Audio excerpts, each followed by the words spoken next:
First, let me begin by clarifying the purpose of nonviolent communication. Its purpose is to help you to do what you already know how to do. Now, why do we need to learn something today that you already know how to do? Because sometimes we forget to do this. We forget because we've been educated to forget. Now, what is it that I'm talking about that we already know how to do? The purpose of this process is to help us to connect in a way that makes natural giving possible. Remembering to stay with that quality of giving, moment by moment in any connection. But we also all know that it's easy to lose it. It's easy to lose that connection, so that instead of enjoying that quality of giving, which is possible every moment in every contact we have, instead, much of the time we play another game called Who's Right? Have you ever played that game? It's a game where everybody loses. So isn't this amazing that we all know about this quality of giving that the song was about? It's possible every moment, and much of our life we end up playing Who's Right? Now, the game of Who's Right involves two of the most devious things human beings have ever come upon. One, punishment. See, because if you're wrong in the game of Who's Right, then you deserve to suffer. Can you imagine a more diabolical concept to educate people? So, if you haven't already abstained from punishment, I'm sure by the end of the day that will no longer be a part of your consciousness. No more punishment. You won't do it in your families. We'll get rid of it with criminals. It just makes things more violent. We'll find other ways to deal with other nations beside punishment. No more punishment. No more reward. It's the same game. See, it's part of the game of Who's Right. If you're right, then you get rewarded. If you're wrong, you get punished. No more. No more. It's created enough violence on the planet. No more guilt induction. See? No more shame. No more concepts of duty and obligation. Just what the song is about. Natural giving. So how did we get off target? We got off target, according to Walter Wink, a theologian who writes in his book, The Powers That Be, we got off target about 5,000 years ago. We got off target because we started to get some wild thinking. Wild thinking that human beings are innately evil. And when you believe that human beings are innately evil, then if things aren't going as we would like, what's the corrective process? The corrective process is penitence, you see. When people are evil, you think that the way to bring about change when people are behaving in a way you don't like is to make people hate themselves for what they're doing. So for these political reasons and theological reasons, we started to develop a language that I call Jackal Language. It's a language that cuts us off from life and makes it very easy to be violent. Very easy to be violent. In fact, in that book I mentioned, Wink says that domination cultures, one of the things you have to educate people is to make violence enjoyable, you see. And we've done a good job of that. We make violence enjoyable in our culture. The 2 hours a night from 7 to 9 when children are watching television the most, in 75% of the programs they watch, the hero either kills somebody or beats them up, you see. And when does this happen? At the climax of the program. We've been educated for quite a while to make violence enjoyable. And educated in a way we can even be violent to our children. So what is Jackal Language like? See, Jackal Language, as I've mentioned, is a language of moralistic judgments. You think in terms of who's right, who's wrong, who's good, who's bad. And when you mention change, yes, we want change at times. So how do you get change in the Jackal system? Watch a parent try to bring about change in the child. This is a parent teaching a young child say one of the most important words in Jackal. Say you're sorry. I'm sorry. You're not really sorry. I can see it. You're not really sorry. I'm sorry. Okay, I forgive you. Can you imagine a game like that? Can you imagine a parent responding to a child that way? And if a parent is going to do that to a child in their own family, what are they going to do to people from other cultures who behave in a way they don't appreciate? So of course you're going to have violence wherever you have this kind of thinking. In cultures that do not have this thinking, you don't see violence, you see. So that's how we got off target. Even though we could be playing the game, make life wonderful each moment, we have been educated for quite a while to play another game, who's right. So what are the parts of this game of who's right? I've just mentioned one of them. One part is moralistic judgments, learning how to go up to our head and think basically in terms of right and wrong, good and bad, normal, abnormal. I learned this game very well. I speak several dialects of Jackal.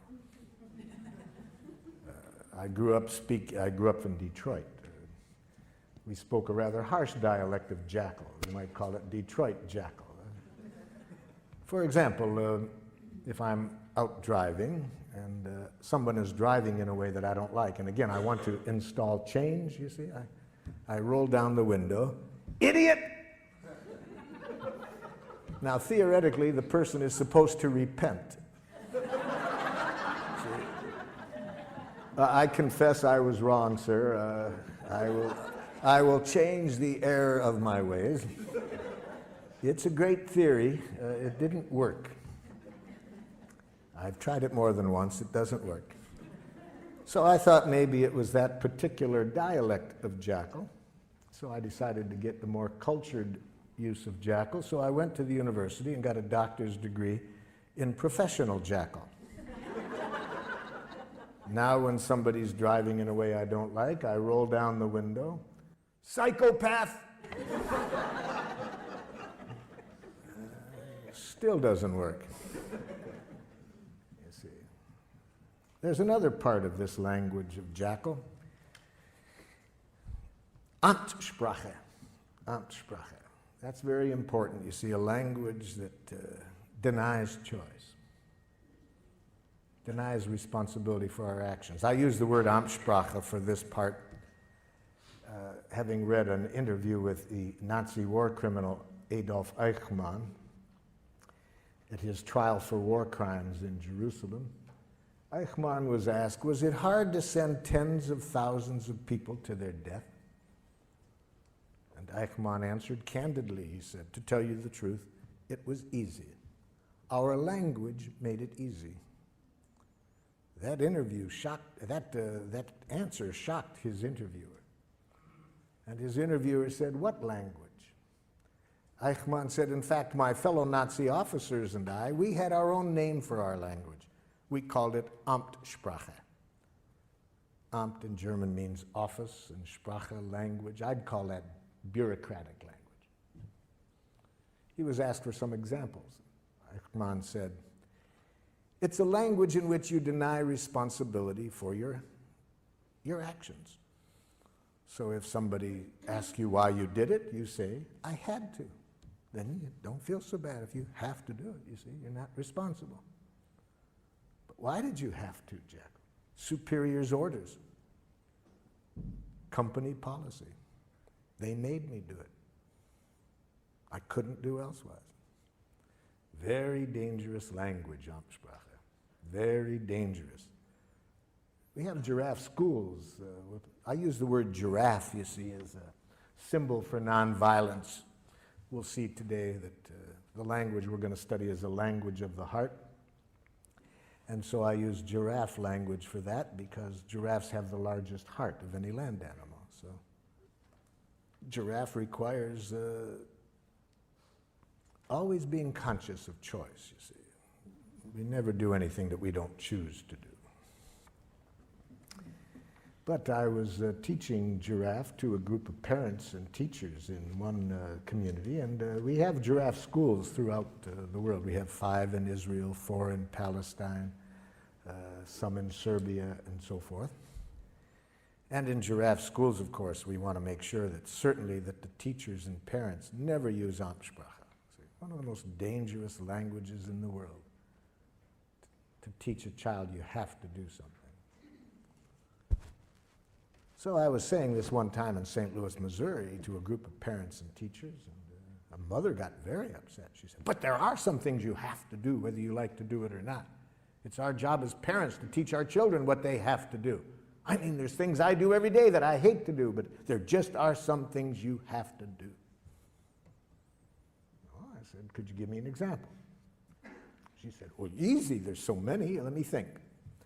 Okay, like when I leave here tonight, I have to go home and cook.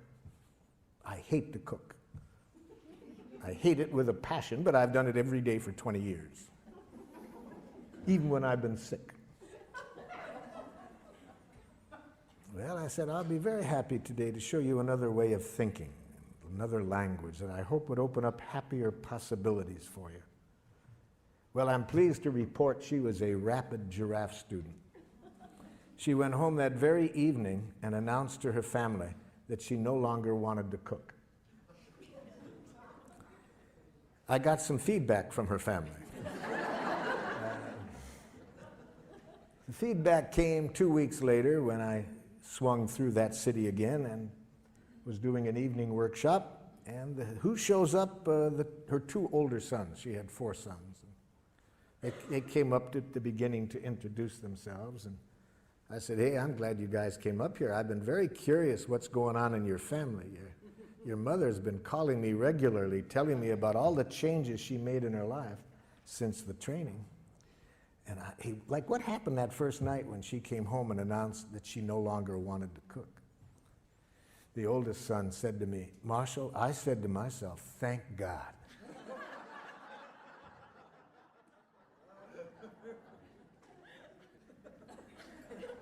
I said, "Help me understand that one." He said, "I said to myself, now maybe she won't complain at every meal, you see." You see, natural giving, what I started the day off with that song, anything we do in life that isn't coming out of that energy, we pay for it and everybody else pays for it. Anything we do out of fear of punishment, if we don't, everybody pays for it. Anything we do for a reward, everybody pays for it. Everything we do to make people like us, everybody pays for it. Everything we do out of guilt, shame, duty, obligation, everybody pays for it. That isn't what we were designed for. We were designed to enjoy giving, to give from the heart. So, think of somebody at the moment who is behaving in a way that is not making life wonderful for you, and you'd like to get to the place that the song was about, where everybody's needs can get met and people are giving to one another from the heart, willingly, not out of coercion, you see. Let's see if we can show you a process to get there in this situation, to get everybody's needs met, and where people give willingly, not out of any coercion. So maybe you are living at home, maybe you choose today to work on a child that you are living with at home who says horrible, horrible jackal things such as, "No." Oh, you laugh. You try living with one for a while. "Please brush your teeth." "No." Maybe you are living at home with a jackal-speaking partner who says horrible jackal things such as, "That hurts me when you say that." We'll see today that it's a violent act to say others make you feel as you do. To imply that others can make you feel hurt or angry. Maybe at work somebody's behaving in a way you don't like. They come late. They're not producing as well as you would like.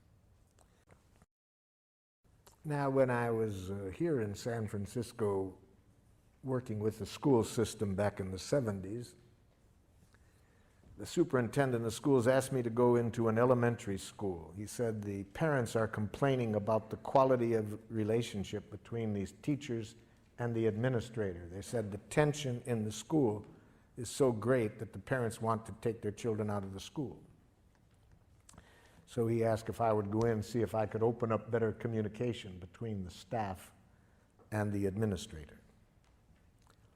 The plan was I would meet first with the teachers and then get the teachers and the administrator together. So in my meeting with the teachers, I started with the question that I just asked you. I said to the teachers, can you tell me one thing that the administrator does that makes it hard for you to work with him?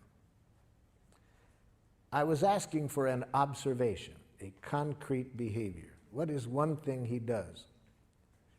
The first teacher to respond said this: he has a big mouth. Now, can you see the difference between the question I asked and the answer I got? I did not ask, what size mouth does the principal have? So this teacher was giving me an evaluation, an analysis that implies wrongness. You see, we've been so trained to think that way that sometimes we can't separate fact and opinion. All we see is our enemy image. See, whether it's an individual or a nation, we have been trained to think in enemy images, wrongness. And it obscures reality. We don't see the behavior, we just see our enemy image. In his book, Out of Weakness, Andrew Schmuckler says that when cultures are taught to think this way, not to just see the person, but an image, a judgment they've made, bombs are never far away, you see. So I pointed this out to the gentleman, that this was not an answer to my question. I wanted to know one thing the principal did. This man was stuck. He just couldn't get it. A woman sitting next to him tried to help. She says, well, I know what he's referring to. I said, okay, help him out. What's one thing that the principal does? He talks too much. No, too much is a judgment. I ask for an observation, not a judgment. See, this is how jackal-speaking people think. They really have been brought up to think there is such a thing as a just right amount of everything. And too much and too little, and that they know what it is, see? So they think that way. It doesn't make resolving conflicts too easy with them when people have an idea that there's a right and a too much and a too little, and they know what it is. And especially when they mix it up with an observation. I was just asking, what does the person do? And again, for the second time, this person couldn't see the behavior separate from the judgment. A third person tried to help. Well, I know what they're talking about. Okay, what? He thinks he's the only one that has anything worth saying. No, telling me what you think he thinks is an evaluation you're making of what you think is going on in his head. I was asking for what does he do? A fourth woman said, he wants to be the center of attention all the time. I said, now you're giving me a judgment or a diagnosis of his motives. Even if it's accurate, it's a diagnosis of his motives. It's not an observable behavior. My question was, what does he do? Now the entire faculty sits there quiet. Nobody can answer the question. And one of the women said to me, boy, Marshall, that's hard to do. Yes. In fact, the philosopher Krishnamurti says that to observe without evaluating is the highest form of human intelligence. You see. So those of us who have been taught to think in these enemy images, immediately to think right, wrong, good, bad, normal, abnormal, appropriate, inappropriate, to this, to that, we can't see reality. All we see is our enemy images. Well, with great help, with great effort on my part, I finally got them to get rid of the images and answer this simple question: what does he do? There was several things, but the one that they wanted particularly to start working with him on was this: that during their once-a-week faculty meetings, regardless of what was on the agenda, he would relate it to a war experience or a childhood experience. And the average meeting lasted 20 minutes longer than it was scheduled. Okay, that answered my question of what he did. He talked about war experiences, childhood experiences, rather than sticking to the agenda. I said, have you called that to his attention? And they said, well, we can see now that when we tried to talk to him about it, these other judgments get mixed in, and he gets defensive. So they thought it would be a good idea to talk to him about it, but they asked if I would be at the meeting just in case. So I attended their next staff meeting, and I saw rather quickly what they were talking about, because almost as soon as an issue came up, the principal would say, oh, that reminds me of a time, and he would start to tell a story. And I was waiting for somebody to confront him on this in Giraffe, but instead of that, there was a lot of nonverbal jackaling going on. People were going like this, rolling their eyes, poking the person next to them, yawning, looking at their watches, holding the watches up to the ear.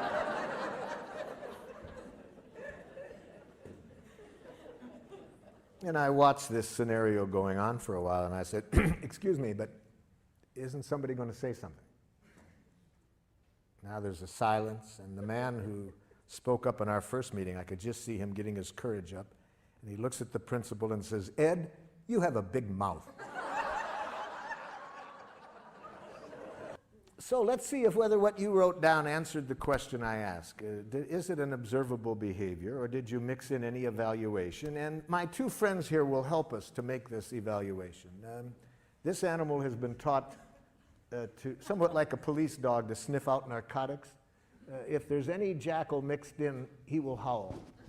If you answered the question, this animal will dance. So, sir, what did you write down? My dad blames my wife for my choices. He does what? My dad blames my wife for my choices. Yes, blames is a judgment. See, that's already putting evaluation into it. Dad, do you see yourself as blaming her? No, I see myself as calling attention to the facts. So see, Dad doesn't see that as blaming. No, I'm educating. Thank you, Dad. Yes, okay. So how do we say it? See, we need a direct quote.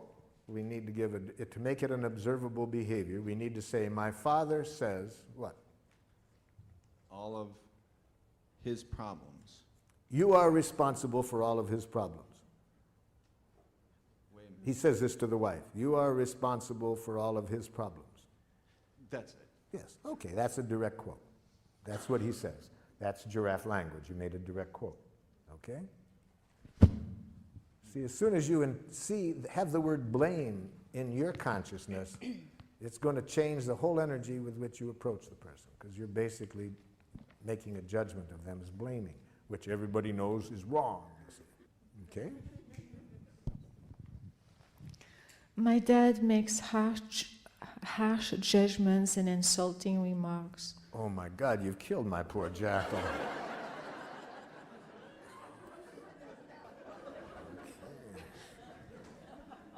He could have handled the harsh, that was one judgment, but insulting, harsh and insulting, those are two judgments. Actually, he does use insulting words. No, there is no such thing. After today, in fact, seriously, by 4:30 this afternoon, you will never hear another insult. It won't exist. Insults will not exist.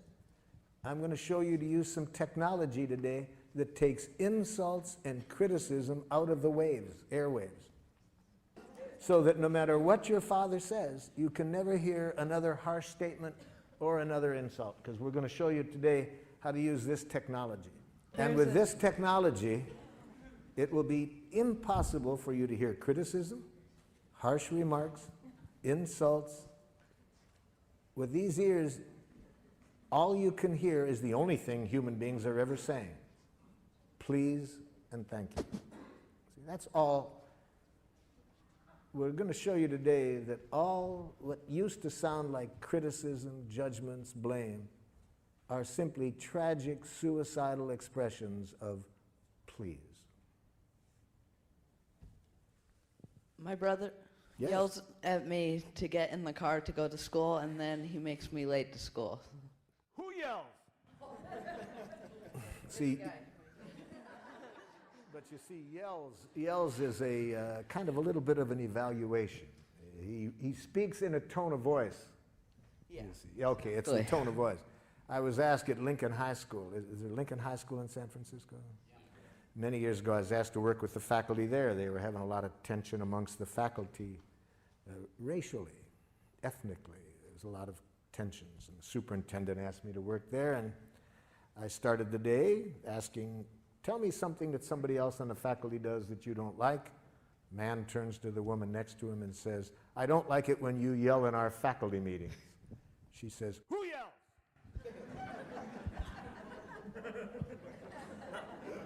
Now, she was from a different culture than this man. See, what was yelling in her culture was quite different. And about 10 minutes later, when she started to yell at him by her own definition, I saw a difference, you know. So raises the voice when he's asking you to get ready for school. Yes. Or just kind of gets angry at me to get in the Now, car. gets angry, that's maybe accurate, but it's a diagnosis. We don't know whether he's angry. He might be scared that, you know, you're going to miss school. Yeah. It might sound to you like angry. Maybe it is, maybe it isn't. But raises the voice, has smoke coming out of his ears. That you can see, you see. That's observable. Yes? Fifth grader Jesse refuses to do his seat work. Refuses is a diagnosis. Maybe an accurate diagnosis, but it doesn't tell me what he does. It He just says, no, I don't want to do it. says, no, I don't want to do it. That's the behavior. A student in my class incessantly talks loud, won't stay seated, or keep his hands to himself. I hear about 3 judgments in there. Let's go over it slowly because I hear 3 diagnoses. Say it again so we'll hear the 3 diagnoses. Incessantly talks loud, Loud is your interpretation. Louder than you would like. If you want to say it, put it that way. Louder than I would like. won't stay seated, Won't is a diagnosis. Doesn't stay in his seat after I've told him to. He might in the future. We don't know whether he will or not. So that's a diagnosis. Doesn't at the moment. Doesn't when I ask him to stay in his seat. and does not keep his hands to himself. And does not keep his hands to himself. Mm-hmm. Okay. Since coming to the introductory presentation on Tuesday night, I've been very aware of hearing evaluations Yes. in myself and especially in other people. And so I started to wonder, you know, are all of those violent communications, or would there be a way that some of those are, according to this model, nonviolent? I would say that any evaluation of others that implies wrongness is a tragic expression of an unmet need. Tragic in the sense, for 2 reasons. First, it decreases the likelihood that we will get what we want. Even if we don't say it out loud, even if we think it, if we are even thinking that what somebody else does is wrong, it decreases the likelihood that we will get what we want. And second, it increases the likelihood of violence. So what could be more tragic than that, than expressing ourselves in a way that gets in the way of our getting what we want and increases violence? So anything that we want to say that implies wrongness on the part of the other person, I'm suggesting, is a tragic, suicidal expression of an unmet need. Say the need. Learn a need consciousness, which is what we're going to get to now, you see. That's how we evaluate in nonviolent communication. We evaluate from the heart.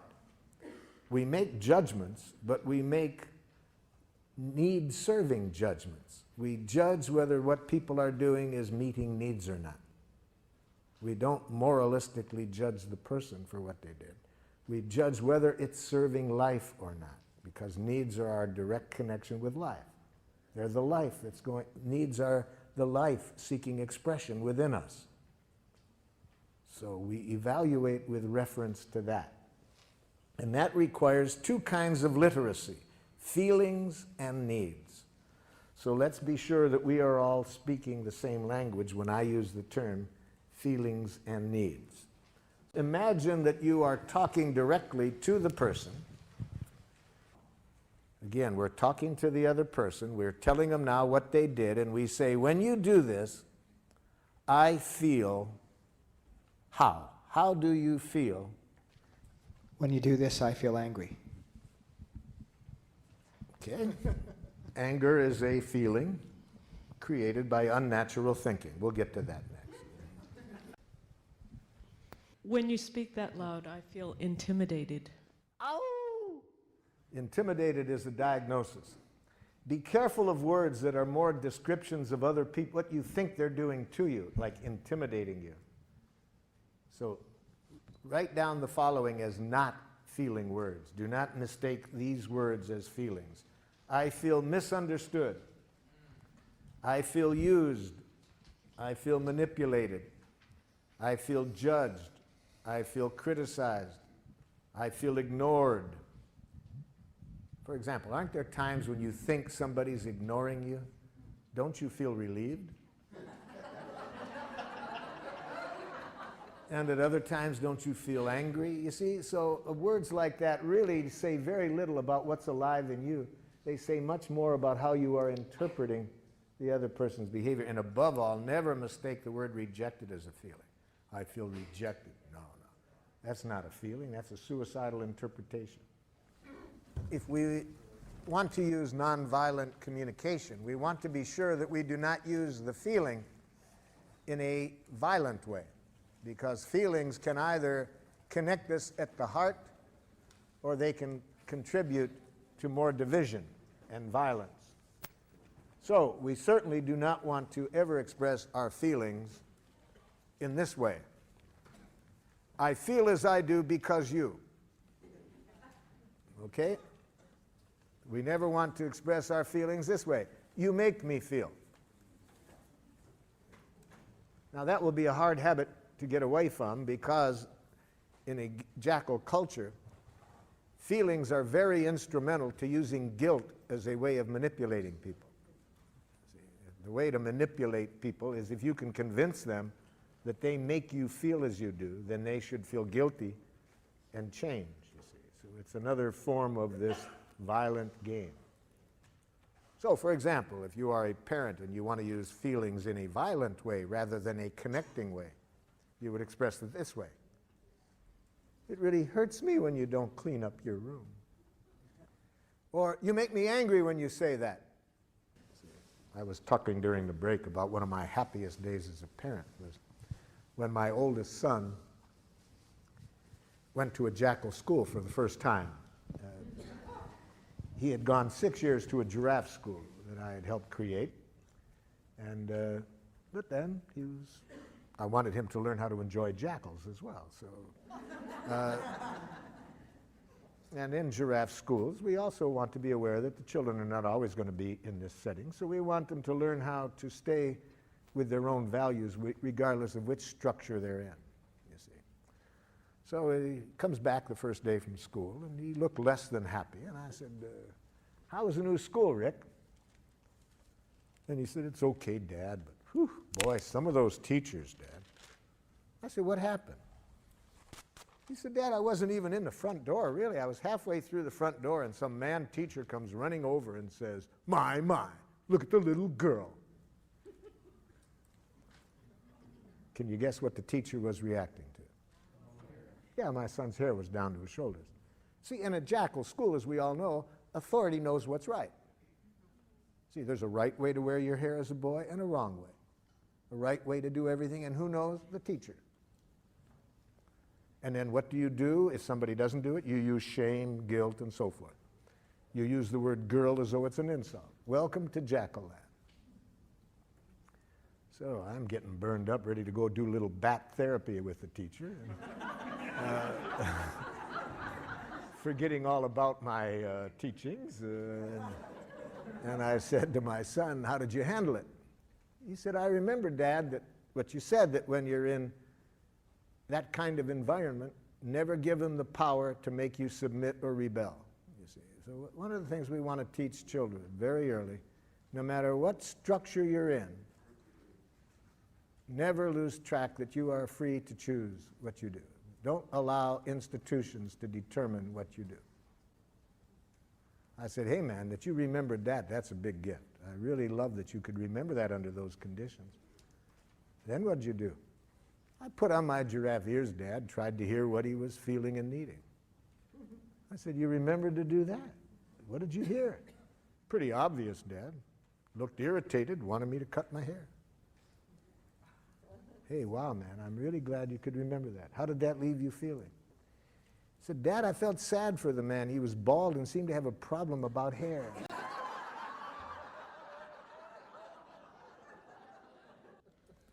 So we want children, the same thing we want to teach adults. Institutions can't make you do anything. Other people can't make you do anything. No human being has ever done anything they didn't choose to do. A Palestinian in the village of Hebron disagreed with me one time. He said, I don't agree with you, Marshal, that we only choose to do. Where was my choice 2 days ago? A soldier puts a gun at my head and says, take off your clothes or I'll shoot you. Where was my choice? I said, seems pretty obvious to me. You had a choice of whether to take off your clothes or not. He laughed. He said, okay, I got your point. I chose not to take off my clothes. That soldier knew I didn't have a gun. He was doing this to dishonor me. I chose to risk my life to protect my honor. Okay, so I'm not saying we always like the choices we have, but nobody can make us do anything we don't choose to do. So I said, apparently the soldier also chose not to shoot you, or else he was a very poor shot. My children taught me this about nobody does anything they don't choose to do. From the time they were 2 years old, they educated me that I couldn't make them do anything. All I could do is make them wish they had. And then they taught me another lesson, that any time I would do that, they would make me wish I hadn't made them wish they had. You see. They taught me that violence creates violence, you see. Okay, the next step then. We do not attribute responsibility for our feelings to the other person. We never say that you make me feel or I feel because you. Instead, we are conscious that the root of feelings are needs. See, behind every feeling, there is a need. Now, certain feelings tell us that there is an obstruction in our thinking, that instead of our being directly connected to our needs, we have chosen to go off to Jackal Land. So what are these feelings that tell us that we're not directly connected to our needs? Anger, depression, guilt, and shame. Those feelings are very valuable. They tell us that at this moment I'm not directly connected to my needs. Instead, we are up in our head telling ourselves moralistic judgments about somebody. Anger, we're making moralistic judgments about somebody else. Depression, guilt, and shame, we're playing that game on ourselves. But we're not alive, and as I would define being alive, which is connected to our needs. Yeah. Do you make a distinction between needs and preferences or desires? Yes, we make a big difference, as we'll see when we get to the next step now, because needs contain no reference to specific ways of getting the needs met. Those are preferences or strategies or requests. So we make a big difference between needs and between preferences, requests, strategies. So let's get into that. Let's right now connect our feelings with a need. Let's not go up to our head and think about the other person. Let's go into our heart and connect our feeling with our need, because needs give us the most power with people. See, giraffe is based on a power model, power with people. It increases our power with them in the sense that it increases people's willing giving to us, to enjoy giving to us. That's power with people. We have been trained in a power over model, the use of punishment and reward. That's power over people.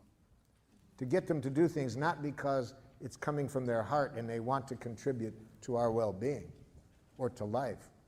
No, they want to avoid punishment or get a reward. So we want to increase power with people. And the most powerful form of communication to do that is to bring people's attention to our needs that are not getting met. When people's full attention is on our needs, they hear no criticism, no demands. It is natural to enjoy giving. But if we hear any criticism or demand, we lose connection with that natural desire to give, and now we want to defend and attack. So let's learn a language of needs. Under C, it says, imagine again that you are talking to the person and express your reasons for feeling as you do this way. When you do what I described, I feel as I expressed because I am needing or because I need. See? So now see if you can identify what need of yours is not getting met. Leave the word you out of here, because that will mix up need and preference. Leave the other person out of here. Just express the need without reference to the other person.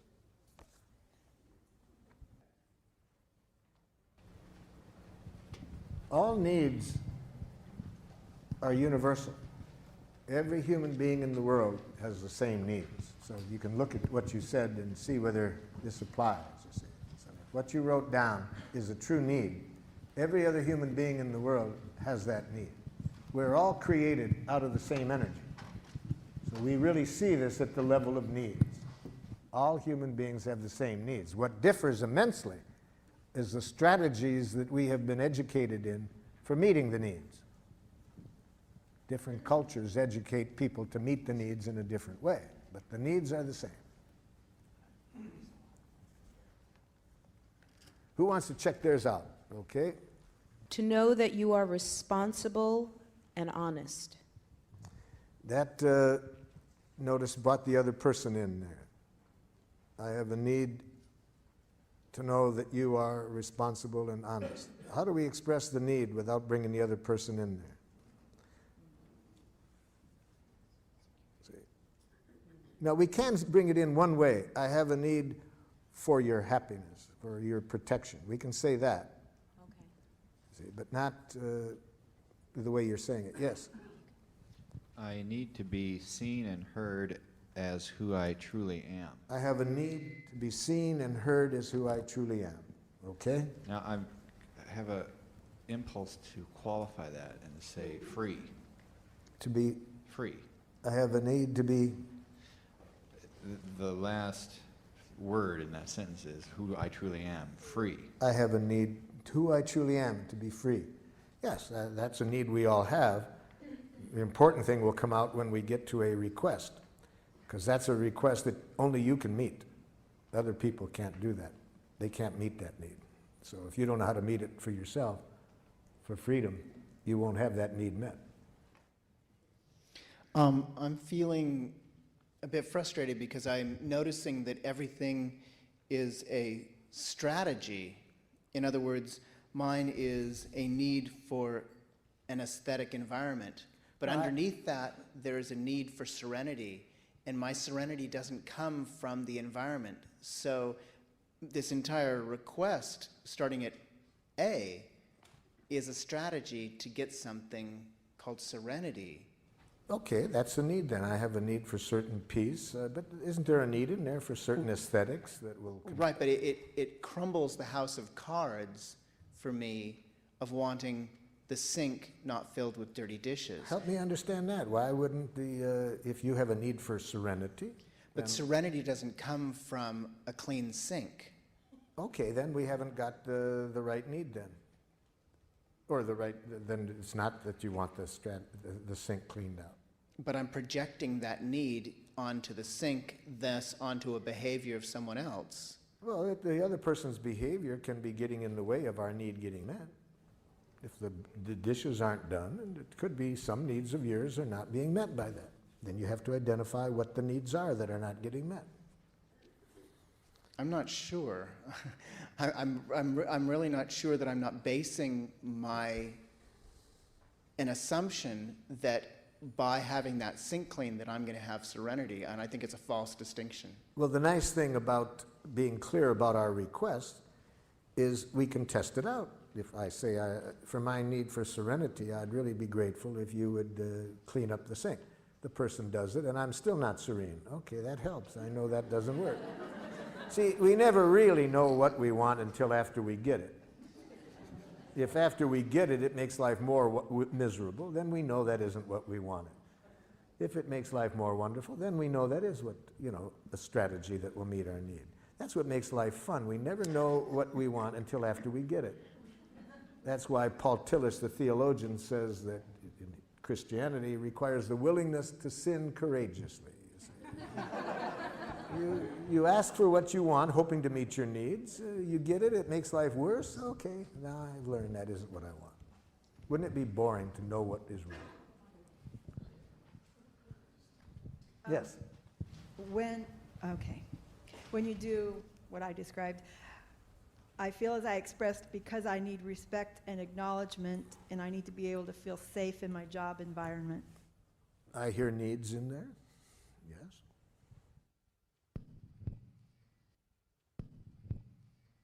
When you do what I described, I feel as I express because I need to express my desire and need without it hurting you. No. Now we got a bunch of stuff in Oh, there. shoot. If you want to avoid hurting other people, the only way I can offer you to do that is to become a nice, dead person. Yeah. Because if other people have jackal ears, they can get hurt if you have heartburn. So would I just cut off that second half? Just, I need to express my desire and need? Yes, and then what you want to say to yourself, and I want to learn to enjoy your pain. Ooh. Which Whoa, is, we're going to show you enjoy. after lunch how to enjoy the other person's pain. Ooh, that sounds... It's one of the most loving things you can do, you see. If you, as I will define it, obviously I don't mean in a sadistic way. Yes. So I have a couple I'm working on. One of them is because I have a need for predictability in I have a in need my for daily schedule. predictability, okay. And the other one would be because I have a need for privacy. Yeah. Go ahead. My need is for comradeship and acknowledgement of my comradeship. Mm-hmm. Mm-hmm.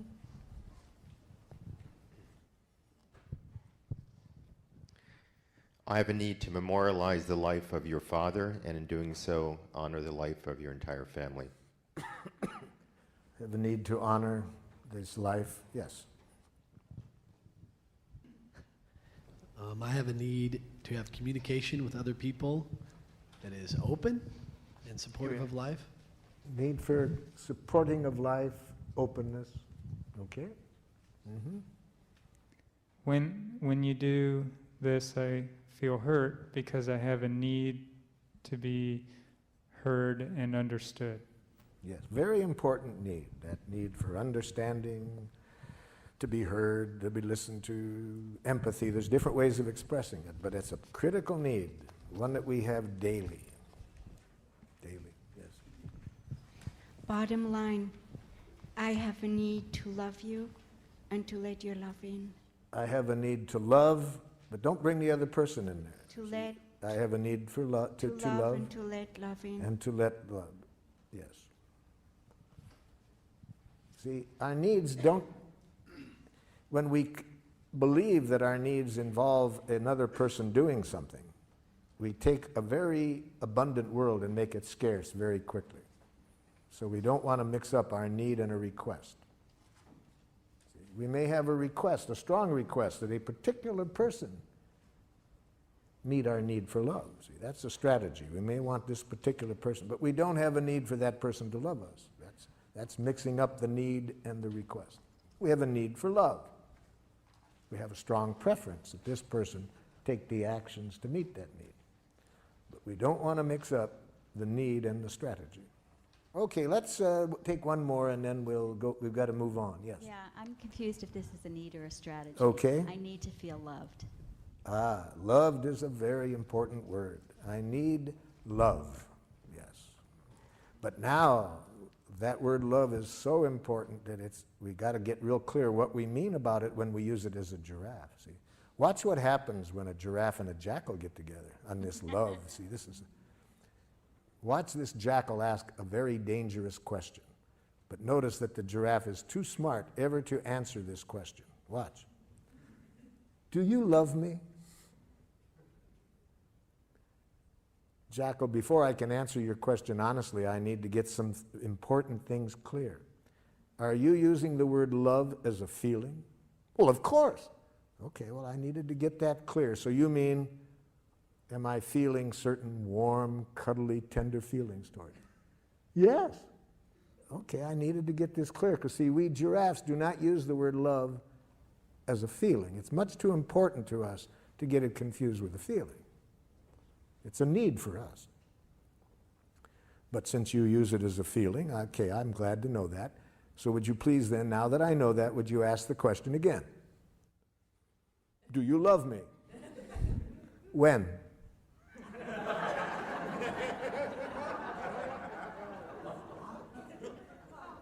When? Well, I want to be honest. I can see how important this is to you, but how can I be honest with you about what I feel toward you without reference to a specific moment? Feelings change every few seconds. Life is changing.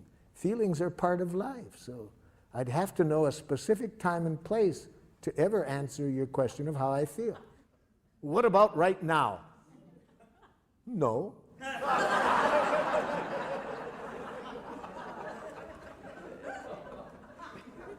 But try me again in a few moments.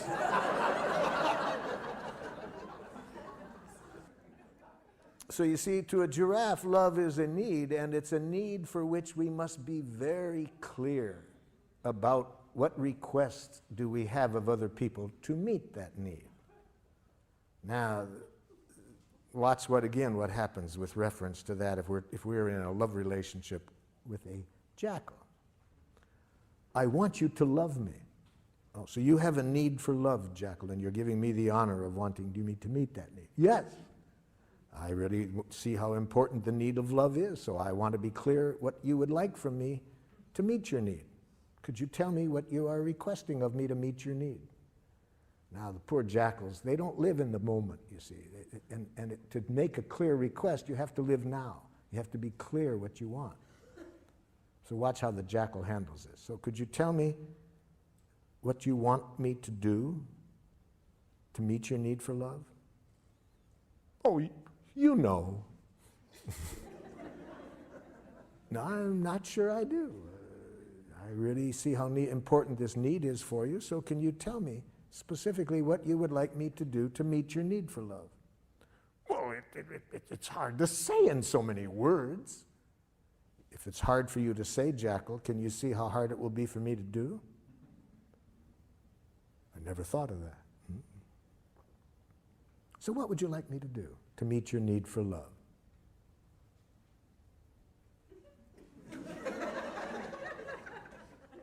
It's embarrassing to get clear. Yes, it is, because much of our oppression in close relationships comes from saying to people, I want you to respect me, I want you to love me, I want you to understand me, without our being real clear what we want when we say that. So what are you wanting, Jackal, when you say you want me to love you? I want you to guess what I want before I even know what it is. And I want you always to be willing to do it. Thank you for defining it that way, Jackal. Would you please find someone else to meet your need for love?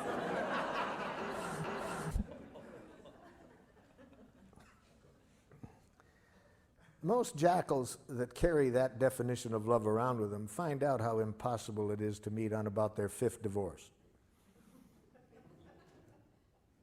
You see, they keep thinking that they're going to find the right person to love them, not realizing the problem is how they're defining love and what they want from other people to meet the need for love, to see that it's impossible to meet that need. Which brings us to the next step in the process, how to make clear requests after we have expressed our unmet need. And a clear request defined in giraffe is, first, it's a positive action. We say what we do want, not what we don't want. So a woman gave me a very good example of what happens when you say what you don't want. in a workshop. She said, "You've really helped me understand what happened recently, Marshall. I said to my husband, I don't want you spending so much time at work. And then I got furious with him when he signed up for a golf tournament."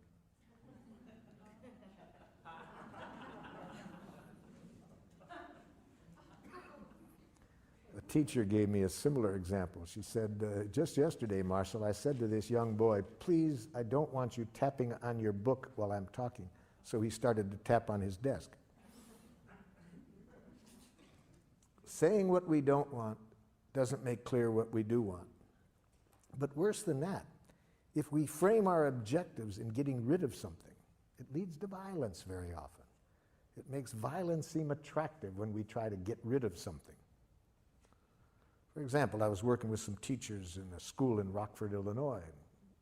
Their observable behavior they wanted to work on is, on the average, every 3 months, 38 broken windows in the school. So we got down to the request. I said, "What do you want different from the students?" It's obvious. We don't want them breaking windows. So you're saying you don't want the children breaking windows? Yes. What should we do? Kill them.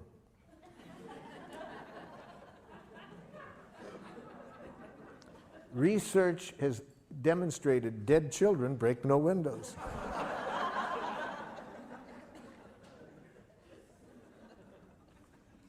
Almost any time we think of what we want to get rid of, it makes violence look attractive. And as stupid as that example was I just gave you, look in the newspaper on any given day and see how many world leaders are saying we're going to teach them not to, we're going to get them to stop. And they think violence is going to, see, it always makes violence seem attractive to. It's only, as I said earlier, when we get two questions clear. What do we want people to do? And what do we want their reasons to be for doing it? Then I think we'll see violence never works. Okay, so we want to say what we want to say in the positive. What do we want the other person to do? What do we want them to start doing differently? And second, that it needs to be clear action language. So we can't do what this one wife did with her husband who came to a workshop with him. She said, "I want you to listen to me when I talk." He said, "I do listen." "No, you don't." "Yes, I do." "No, you don't." They told me they'd had this same conversation for 11 years. The problem is with the word listen. See, what does that? We can use the word listen as a need. I have a need to be listened to. But when we move to request, we need to speak action language. What specific action do we want this person to take? We can't use the verb to be. I want you to be more friendly. Not doable. We can't use feeling language. I want you to feel confidence in yourself. That's not doable. So we need to be able to make very concrete requests. Try it out with what is under D there. See, in relation to what the other person did and your feelings and needs in relation to the action, imagine you're talking directly to the person and express a request using this form. I would like you to. What do you want the person to do to meet your needs? I want you to obey my instructions. Let's use the word, I want you to do what I told you to do. I want you to do what I told you to do. And if you were a giraffe, you would give that to the person with a little card that said, "But please do as I requested, only if you can do so with the joy of a little child feeding a hungry duck. Please do not do as I request if there is any fear of punishment motivating you. Please do not do as I request out of a hope for reward or that I will like you if you do. Please do not do as I request out of guilt, shame, duty, obligation. Life is too short to do anything for anybody out of that." So what I'm getting at is when we do make a request, we want it to be sure that the person trusts it's a request and not a demand. So we'll come back to that, but let's just work on the clarity of the request to begin with. Yes, so what is your request? I would like you to do what was agreed upon. Okay. Give me the space to complete my thoughts. Oh, Too vague. Give me the space. Let me complete. Let me is not doable. Let me show you what I mean. A woman said to her husband, came to a workshop, I want you to give me the freedom to be myself. He says, I do. No, you don't. I said, hold it, hold it. Give me the freedom is not doable. Let me? No, that's not doable. Allow me? It's not doable. What do you want from him when you say, give you the freedom to be yourself? It's embarrassing, yes? What? Say it. Oh, it's embarrassing. Say it out loud. What do you want when you say all of that? I want him to smile and say it's okay no matter what I do. Okay, now you're honest. You see, so what do you want? I want to express myself. Yes, you can do that. Nobody can stop you from expressing yourself. So I'm getting interrupted. You want the other person to wait until you finish speaking? Yes. Before starting? Yes. Okay, that's the doable action. So how do we know? You can only tell whether it's a request or a demand by how I treat you if you don't do it. That's what tells people whether we are making requests or demands. What is their memory of how we act when we don't get what we want?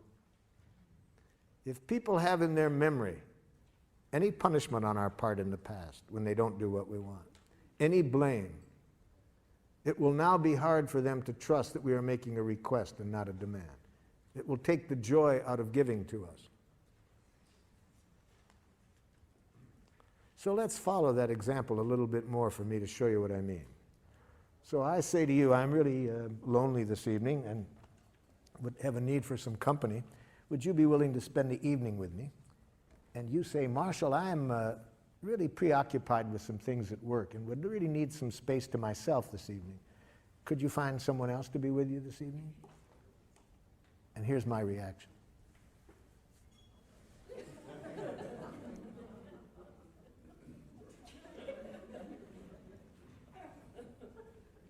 Two days later,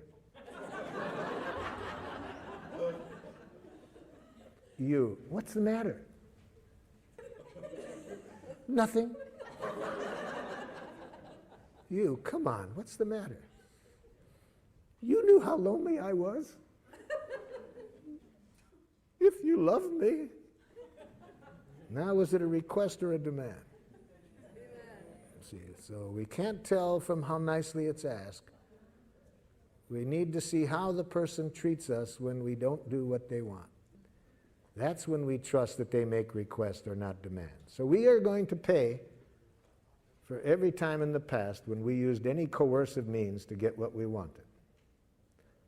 So now at least we don't want to pay for that anymore. We want to be sure that whenever we make a request, it is a request. Now that doesn't mean the other person will trust it, even if it is, because unfortunately, there's been so much coercion in our world that even if we are making a sincere request, the other person might hear a demand. I was working in one school system with a group of students that the school district labeled as socially and emotionally maladjusted. Now, from what you've learned today, was that a Jackal school system or a giraffe school system? Yes. It sounds like in your example that the person was really disappointed or really let down. Not let down, that's a diagnosis. Okay. They're really disappointed. Really hurt. Okay. So how could they have expressed that without being a demand, but not suppressing the fact that they're really disappointed? They could say, so you have a lot to do right now, and it would really meet your need to be by yourself. Yeah. And the kind of mood I'm in right now, I really trust that you would meet it better than anybody else I know. Is there some way that we could find to get your work done and still meet my need for connection tonight? That's what we call dogging for our needs. You see? That shows respect for the other person's needs. I'm not trying to use any guilt or manipulation, right? I'm just trying now to find a way to get everybody's needs met. Okay?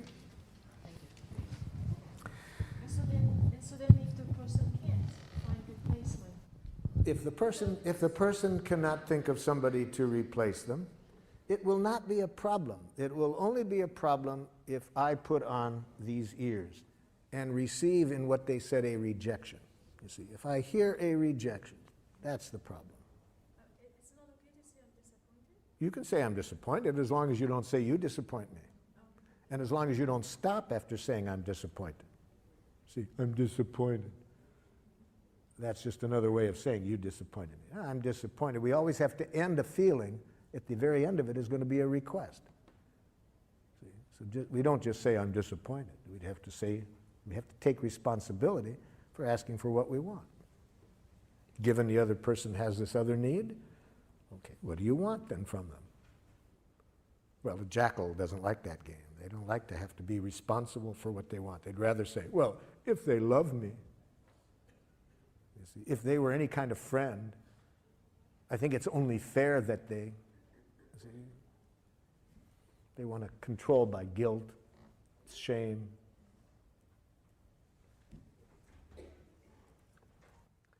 So the school district asked me to work with these students that were labeled socially and emotionally maladjusted. Poor school system doesn't realize that labels lead to self-fulfilling prophecies. When you label people that way, they're going to behave that way. Come on, be honest. If you are labeled socially and emotionally maladjusted, you're one of those students, doesn't that give you permission to have fun in school? Labels lead to self-fulfilling prophecy. So I knew it was going to be a rough day just by that label. So when I walk into the classroom, it already starts. Half of the students are hanging out the window, screaming obscenities at their friends in a courtyard down below. So I made a request. Excuse me, I would like you all to come on over and sit down, please. I'd like to tell you who I am, what I'd like to do today. Half the students come over. I wasn't sure the other half had even heard me, so I repeated it. Would you all please come over? Now everybody comes over with the exception of two young men. Just my luck, the two that didn't come over, the biggest ones in the classroom. And again, I wasn't too sure they'd heard me, and I was praying it might just be a problem with acoustics, so I said, would one of you two gentlemen tell me please what you heard me say? Yeah, you said we had to come over and sit down. You see the problem? I make a request. He hears a demand. So I said, sir, I have learned to always use sir with people who have biceps like he did. Especially with the tattoo on top of the bicep. I said, sir, could you tell me how I could have let you know what I was requesting so it wouldn't sound like I was telling you what you had to do? He said, huh? See, that's a radical paradigm shift for somebody who's been educated under domination conditions, domination structures where authorities claim to know what's right, you have to do it or else, you see? So it's a radical paradigm shift in giraffe schools where people don't make demands. They just make requests. So I realize this is not going to be easy with this gentleman. He's probably carrying with him a lot of traces of being punished when he doesn't do what other people want, or blamed. I'm not expecting him to give that up right like that. So I said, sir, how could I let you know that I was requesting something of you without it sounding like I was bossing you around? I don't know. I said, just what's happening between you and me right now is much that I wanted to talk about today, because I was wanting to look at a way we could interact where nobody bosses others around. And I didn't expect life to be so easy. That was all he needed. He trusted at that point that I wasn't trying to tell him what to do. And he came over, and we had a very cooperative day. But as long as people hear our request as demands, they have only two choices, submission or rebellion. And neither of us are going to connect us with people in a way that's good for anybody. So the main thing that's the difference is not how nicely we say it, but how we treat people when they don't do what we want. Now, let's hear a few of these so we can see what kind of reactions you might get back. If you openly express your heart, you try to your best not to criticize, not to demand, what do you get back? She gets excited and defends herself. Well, I need to hear the specific statement, because I don't know what you mean by defends herself. What does she say? Got to be specific. For the next exercise, we need to know specifically what the person says or does. See, that's your diagnosis that she's defensive. What does she say?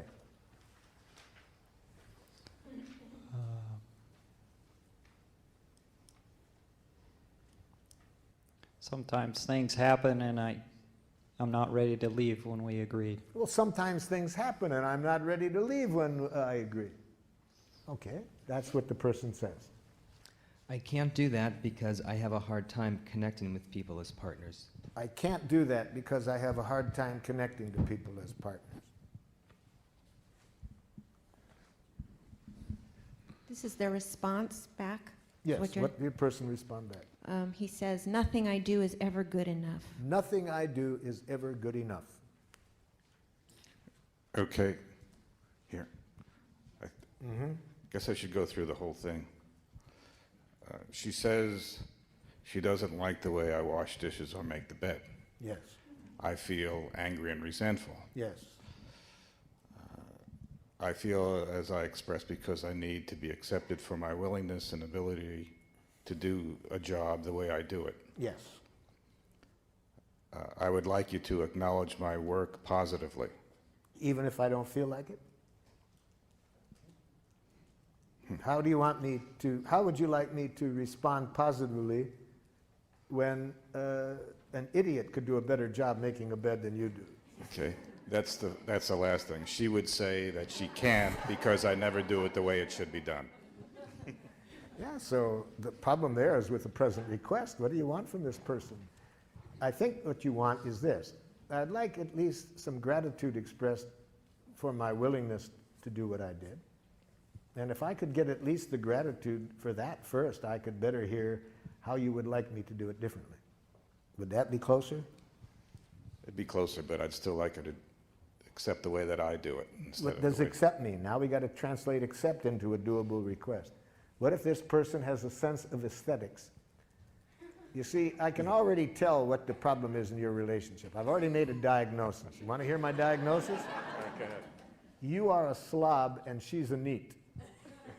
See, there's these two kinds of people in the world, slobs and neats. And for some reason or other, they always live together. It doesn't make sense to me. You see, there's so much of this goes on every day about how to wash the dishes, how to make the bed. Now, I'll give away which one I am. I once cleaned the house immaculately. And my partner came home and said, I thought you were going to clean. True story, true story. So you know what I am, right? I wrote her a song that night that goes, if you wonder about the cause of my domestic distress, it's that my partner is antiseptic and I'm a total mess.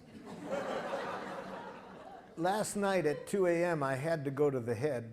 In the time it took me, she made the bed.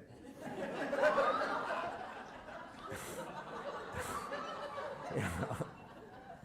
So there are these slobs and neats, and they always get together. I have a plan for world peace. Put the slobs in one hemisphere, the neats in another. So how does that get back to needs? And now that you've diagnosed It has to do probably with this. And you have to say to the neat, I'd like you to agree that there can be different ways of doing things. Is that what you want? My solution was that I just don't do it anymore. Well, a typical slob solution, yes. I could have guessed that. Yeah. It worked.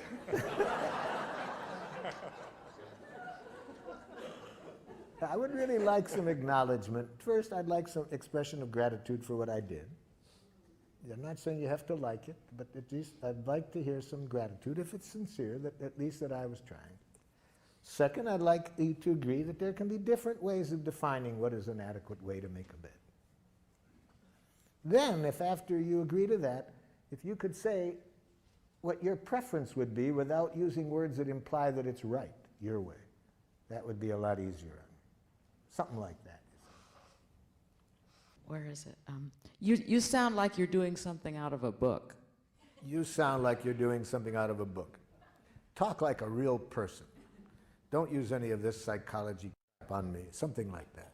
Yes, yes, yes. Especially they're going to say that when you're a baby giraffe, you know, because you're trying a new way and it's going to take a while and it's going to go slowly. And when I was first learning this, I was having a conflict with my oldest son, and I was sounding like it was coming out of a book. I was having to stop and think everything I said. And the poor guy, he had his friends waiting for him, and he said, "Daddy, it's taking you so long to talk." I said, "Let me tell you what I can say quickly. Do it my way or I'll kick your ass."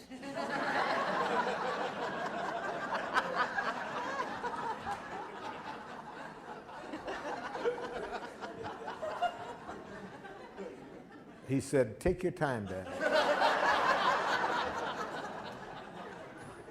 Those who know me in my old Jackal days are very patient with my sounding like I'm coming out of a book or... Yes. There's no value in changing who I am. I'm satisfied the way it is. Yes. There's no value in changing who I am. I'm satisfied the way I am. We can already tell then this person heard a demand, you see. They're hearing a demand as though you're saying they're not okay the way they are. And that would be how I would bet a person would respond if they hear a demand. Different ways that people respond when they hear a demand. My preference is for how my youngest son once responded when he heard a demand. I said, "Would you please hang up your coat?" He said, "Who was your slave before I was born?" I see.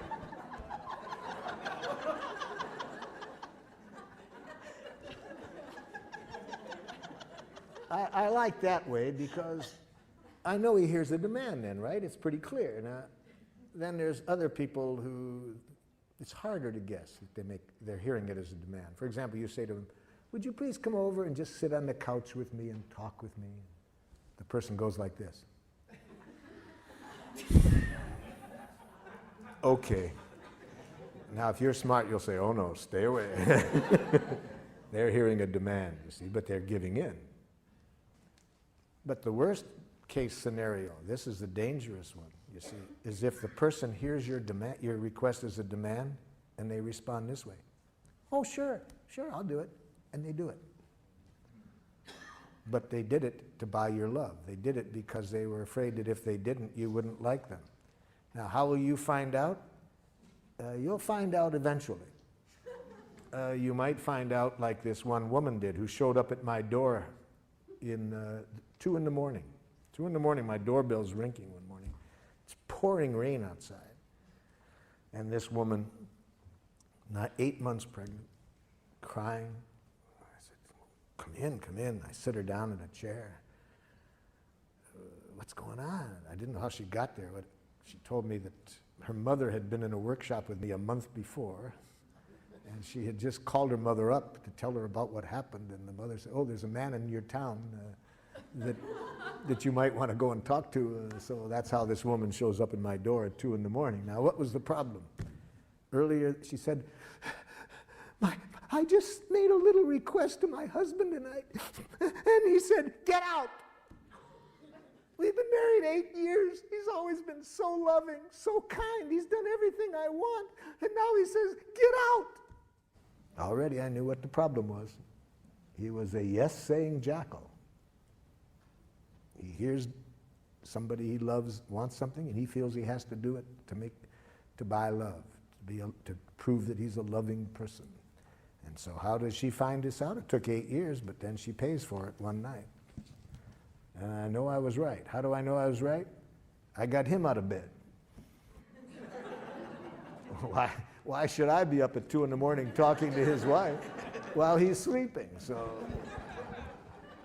So I call him up and invite him over, and sure enough, you see, he was a yes-saying jackal. He just didn't know how to say no. So he had been giving in, for all these years, and then finally this night he snapped.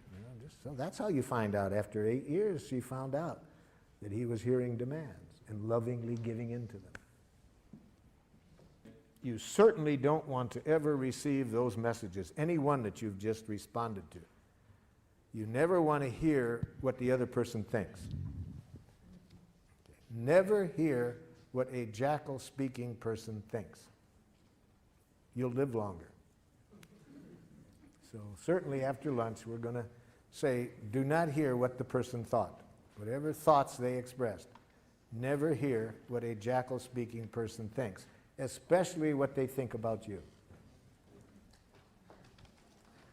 So we'll show you other options than that. We'll show you how never to hear a criticism. We'll show you all of that after lunch.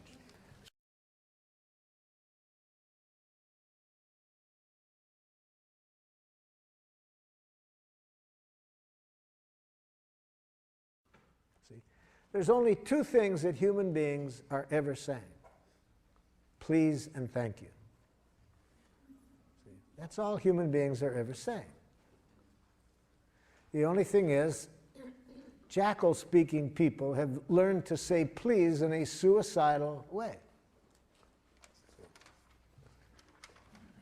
Think about that for a moment. What else are human beings ever saying except please? You're behaving in a way that isn't meeting my needs, or my needs are not getting met by something else.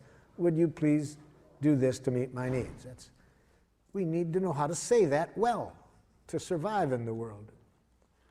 When our needs are not getting met, we need to know how to say please in a way that makes it enjoyable for people to give it to us. All right, this morning we learned how to do that. Just learn how to say what you are feeling and needing, and make a clear request.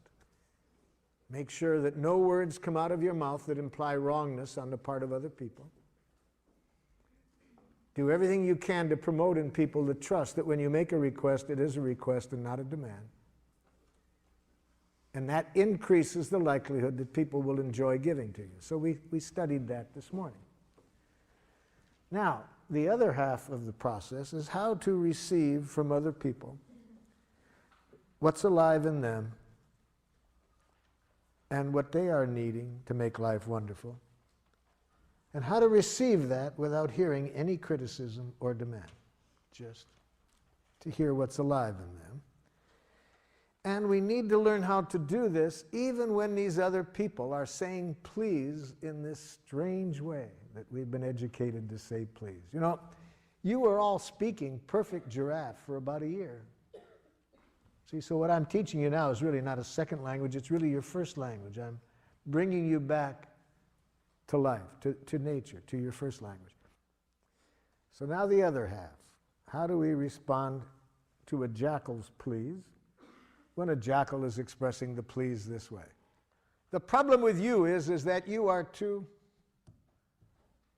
see, that's please.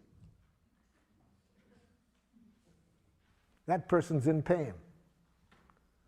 That person has a need that isn't getting met. And isn't it sad that they only know that way to ask for it? Isn't that tragic for this person? To be saying please in a way that almost guarantees you're not going to get what you want. Or if you do, it's going to be motivated by fear, guilt, or shame, and you're going to pay for it. How sad to be educated that way. And now, of course, it would be even sadder if when the person says please that way, you don't hear the please. You hear a criticism. And that's when we have war. See, somebody in pain does their best to express it. Person on the other end hears a criticism. So let me tell you what the person that you were working on this morning, all of the messages that I heard you relate, that what you predict they might say back, here is what I heard the person saying. I heard the person you're speaking with saying this back to you. I'm in pain. I have a need that isn't getting met. Okay? That's what the person was saying in the message that you wrote down. I'm in pain because a need of mine isn't getting met. Now hear that. Put on giraffe ears and say this back to the person. Are you feeling? And guess what that person is feeling when they say what they did. Because you are needing. and guess what their need is. So I'm asking you to go back to the message that you predicted you might get back. I'm wanting you to imagine the person actually says this to you. And now if you have giraffe ears on, here will be your reaction. Are you feeling? Guess they're feeling. Because you are needing, guess their need. With giraffe ears, all you can hear are feelings and needs. You can hear no criticism.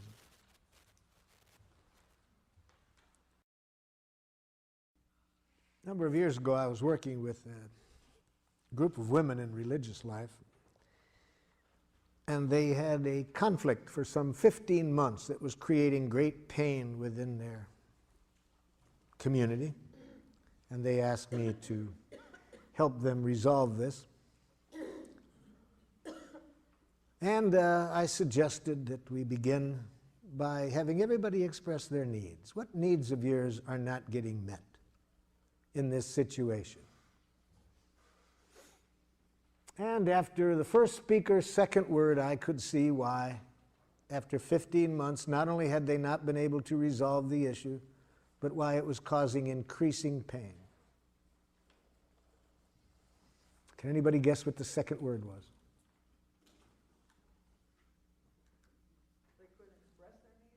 But what was the second word? First word was I. I think. Yes. That's, as soon as I heard the second word, I could see why it would. Notice my question of them was, what needs of yours are not getting met? And instead of an answer, I got, I think. Immediately I knew trouble. And here's what the rest of the message said. I think that if we are to be in religious life, we must take our commitment seriously and dress as though dress in an appropriate way. See, I asked for a need. That's what I got back. And then another religious sister said, Sister, I agree, but I think. See, 15 months. What was the issue? The issue was whether to wear traditional clothing or not. You see, this was the issue. 15 months, had not been able to resolve it. In fact, great pain in that 15 months. The community was divided. But I asked, what are you needing? And I got thoughts. Thoughts. You see. So it took me a while to teach them never to hear the thoughts. Do not hear thoughts. Only use the thoughts as a window. Look through the thoughts to the needs that are behind. Hear the needs behind. It'll be a whole different world. Don't hear thoughts. They finally got it. They finally started to look through the words, the thoughts, to what was behind. And then it was amazing how in a short time we resolved the conflict.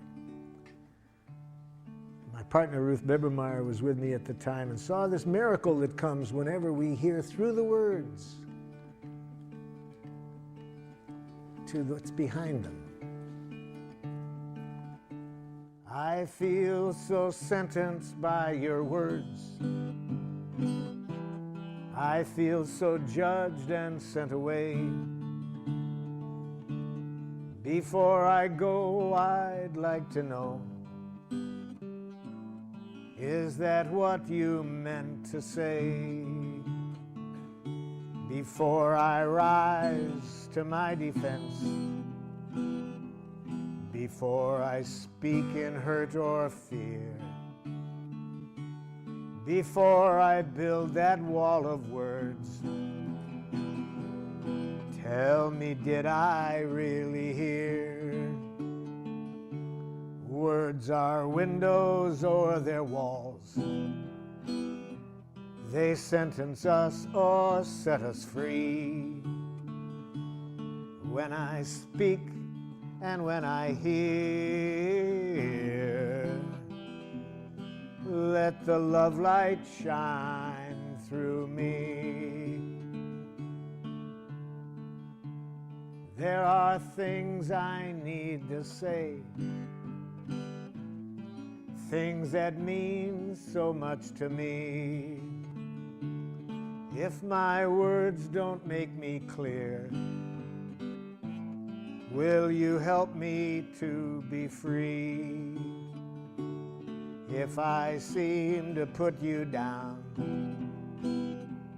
if you felt I didn't care, try to listen through my words to the feelings that we share. Words are windows or they're walls. They sentence us or set us free. When I speak and when I hear, let the love light shine through me.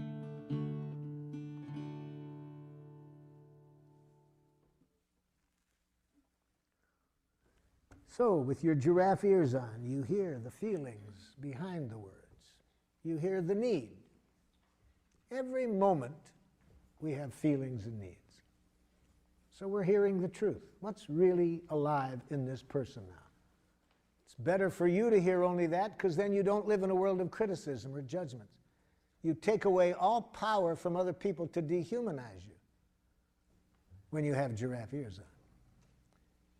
You never have to worry about other people's reaction to what you say. You can be honest without fear, because you know I don't ever have to worry about how others respond. Only what ears I have on to respond to their response. But I can control that. I can't control how others respond. And if I'm going to worry about something I can't control, I'll become a nice, dead person. You see, I'll be afraid to reveal myself for fear. What if they say this? Well, who cares what they say? If you have giraffe ears on, it's a gift. All they're saying is, please, please.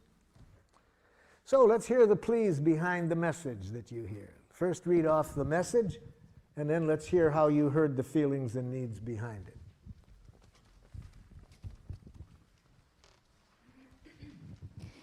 What I expect my daughter would say was, I can't control myself when I'm so angry. I can't control myself when I'm so angry.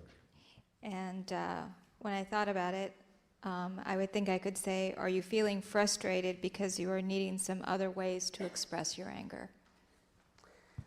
That's what I ask you to do, to try to hear the feelings and needs. And even if that's not accurate, notice what it does, even if it's wrong. It demonstrates a value. It demonstrates that you value what's alive in that person. That you're taking the time to try to connect with what's alive in that person. When people trust that that's what's interesting to you, already we can solve anything, you see. What makes it hard to resolve things is when people feel the other person is only interested in winning. They don't care about me. They're just out to show me that I shouldn't do this. But by just stopping and trying to connect, you've demonstrated a powerful value, that you value what's alive in her. Okay? Another one. Yes? Related to my son, are you feeling distressed, confused, because you are needing help? That's the idea. Again, even if it's not accurate, it gives notice, even if it's not accurate, it brings the other person's attention to their needs. Gives them a chance to correct it. Better to be guessing wrong what a person needs is than to hearing what they think. You'll be living in a different world when you are trying to connect with their needs than the world you'll be living in if you hear what they think. I need some help in addressing the feelings and needs behind the answer that I got back, which was one of the things that you said before lunch, which can be the most dangerous, when somebody just said, you make a request and somebody says, yes, I'll do that. Yeah. Can you help me? I mean, I could guess. I mean, what I wrote down was, are you feeling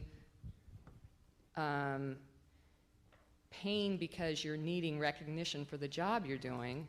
Okay, I like that.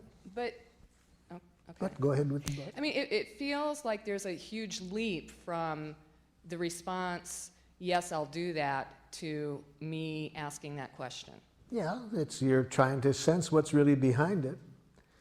That's one of the two giraffe ways. The other possibility that would also be giraffe is to say bullshit in giraffe. How do you say bullshit in giraffe? I'm feeling uneasy with your okay. Okay.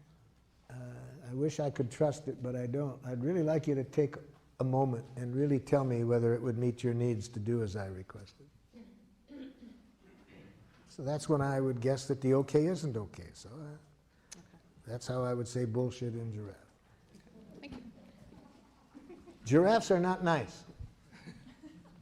See, much of, I think, the violence in the world is created by nice people. So don't mistake the word nonviolence as being nice. Are you feeling abandoned? Not a feeling. It's a thought. Don't encourage jackals to think that way. Are you feeling afraid? Now we're cooking. Because you are needing reassurance? Now we're cooking. That I will not disappear. That your needs will be taken care of. Leave yourself out of the other person's needs. They can live without you.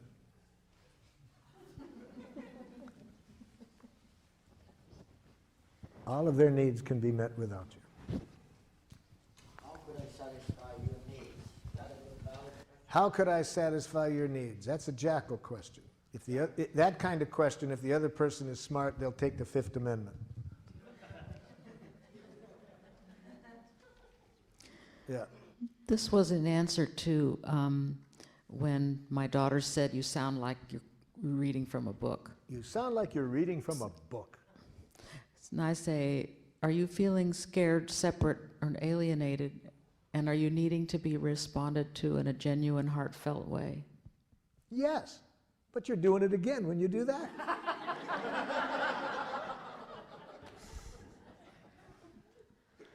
So with such a jackal for a while, until you make clear to them why you're doing it, so they will have less distrust of it, you would do just as you said, but silently. Silently? Yes. See, don't think we have to do this out loud for it to be powerful. It can be powerful if we don't say a word, as long as where our attention is here, you see. So you might have heard just that, but maybe not have said it out loud. See? Yeah, see, that's all you can hear with the giraffe ears on. And you can hear that even if you're silent. You don't have to say out loud. You could just have heard that. But you'll show that your attention is here from your eyes. Because when we're hearing what is in a person's heart, our eyes are different than when we're hearing a criticism or when we're making a criticism. You see? Our eyes, it's not subtle. Now, the advantage in being able to say it out loud is the person can correct us if we're not accurate. But even if we don't say it out loud, we live in a different world when we're connecting here than when we're hearing criticism. This is a, the question would be, that I would have asked would be something like, I would like you to ask me for help if you need it. Yes. And then the person responds? I am afraid of becoming a burden. No, it's almost a giraffe response. So how do you respond to this person? I'm afraid of becoming a burden. Now, if you're a jackal, you would say, no, you wouldn't be a burden. So if you're a jackal, you will try to reassure. See, jackals try to fix people in pain. They try to give reassurance. They try to make it better. They can't stand pain. They immediately make matters worse by trying to get rid of the pain.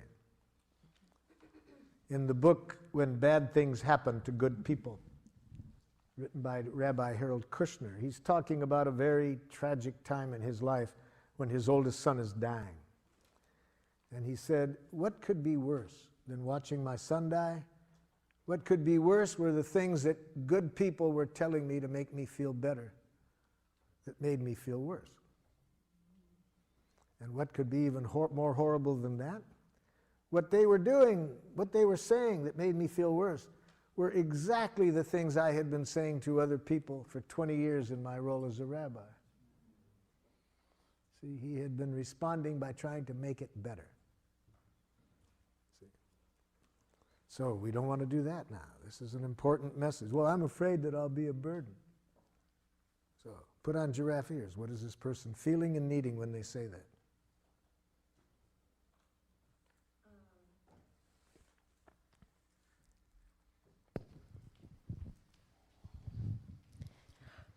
Are you feeling Afraid? They've already told you the feeling. That's easy. So the afraid. Are you? So you're feeling afraid because why? Why are they afraid? that you don't trust my offer to help? Now put that in a need. You need some reassurance. That I'll really be there? No. I need reassurance that if you're there, you're doing it for you and not for me.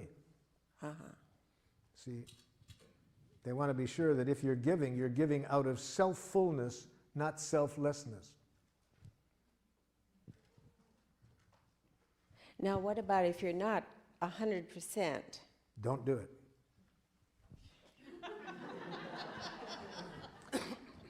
I would suggest you heed Joseph Campbell's advice when he, having studied all the basic myths of the world and the basic religions, concludes that if there's one wise thing that seems present in all the basic religions, it's this: don't do anything that isn't play. Yes, don't do anything that isn't play.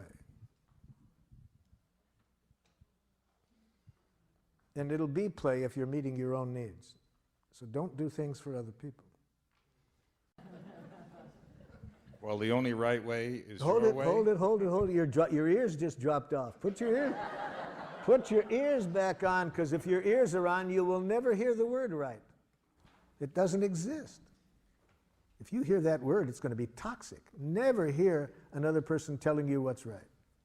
It's not good for them, it's not good for you. Right. I understand. Okay, so just hear feelings and needs.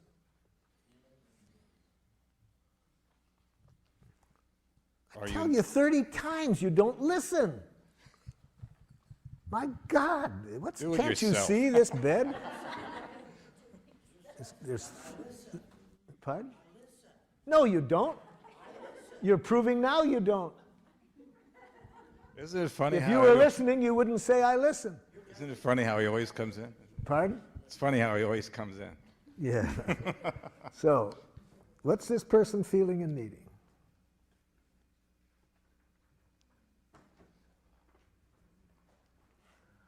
Let me help you out. Want me to help you out with this, Jackal?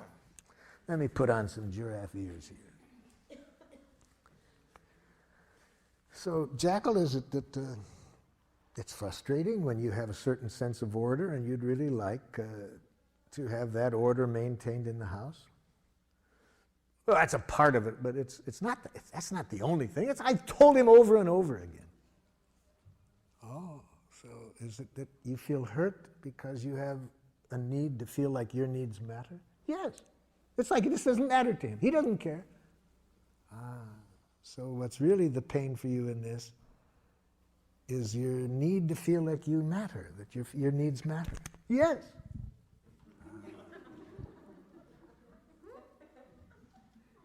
So how do you feel when you hear the Jackal say this?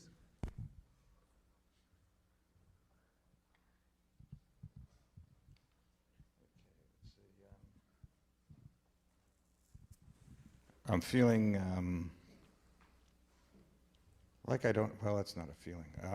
I'm glad you're catching it. Feeling confused. Yeah? Feeling confused, primarily because I can't identify the needs that are being expressed. So you would really like to be able to hear a need like that when it's really going on. Yeah, I would like that. Yeah. You don't act like you do. Hold it, Jackal. Hold it, Jackal. That isn't going to make it easier for him, Jackal. That isn't going to make it easier. So it's really painful for you. It's hard to believe that he cares enough to really matter. Yes, because I've told him over and over, so it's really for you an issue of whether your needs matter. Yes. I'm feeling that it's not so much the beds or the dishes, though. Feeling that it's something else. I'm just telling you what it is. It's the general fear I have that my needs don't matter to you. How do you feel when the jackal tells you that? Still confused. What makes you confused about this? Because I don't know how to respond to those needs. What it would take is just empathy. If she could just feel the empathy that I just gave her. If you could just say, are you feeling in pain because you have the need for reassurance that your needs matter? Yes, yes. I've tried to tell you that for years. You don't listen. Now it comes in, I guess now I'm feeling sad because I'm not meeting the needs. Hold your sadness. She needs more empathy. See, this is what often happens. We get to our feelings too quickly. With my help, we just got started.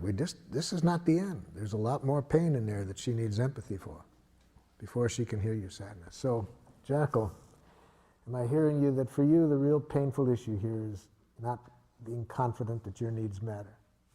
My needs have never mattered in any relationship, not in my family and not now. So what's real painful is for you to feel that your needs matter, and this has been going on a long time. Yes.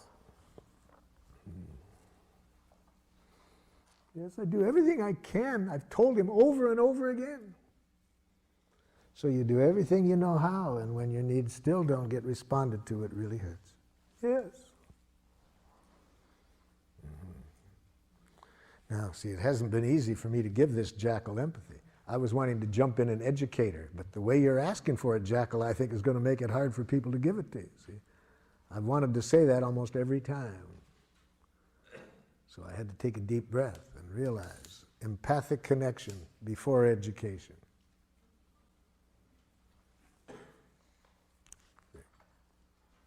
Now is not the time to educate. That the way you're asking for it's going to make it pretty hard for somebody without super-powered giraffe ears to hear your needs.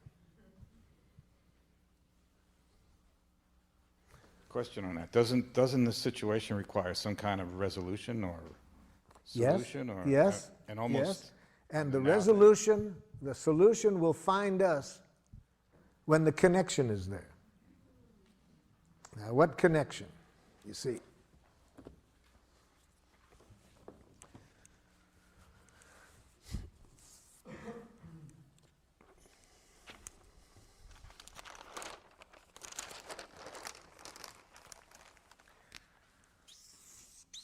here's your wife's needs. Here's your needs.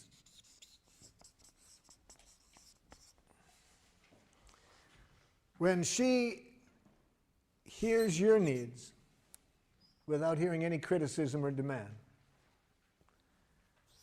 and you hear her needs without any criticism and demand, the solution will find you. The conflict will resolve itself. It does need to be resolved. But what most of us do, we skip this and go right to here. For example, I sometimes do workshops just with married couples or other people living together in a love relationship.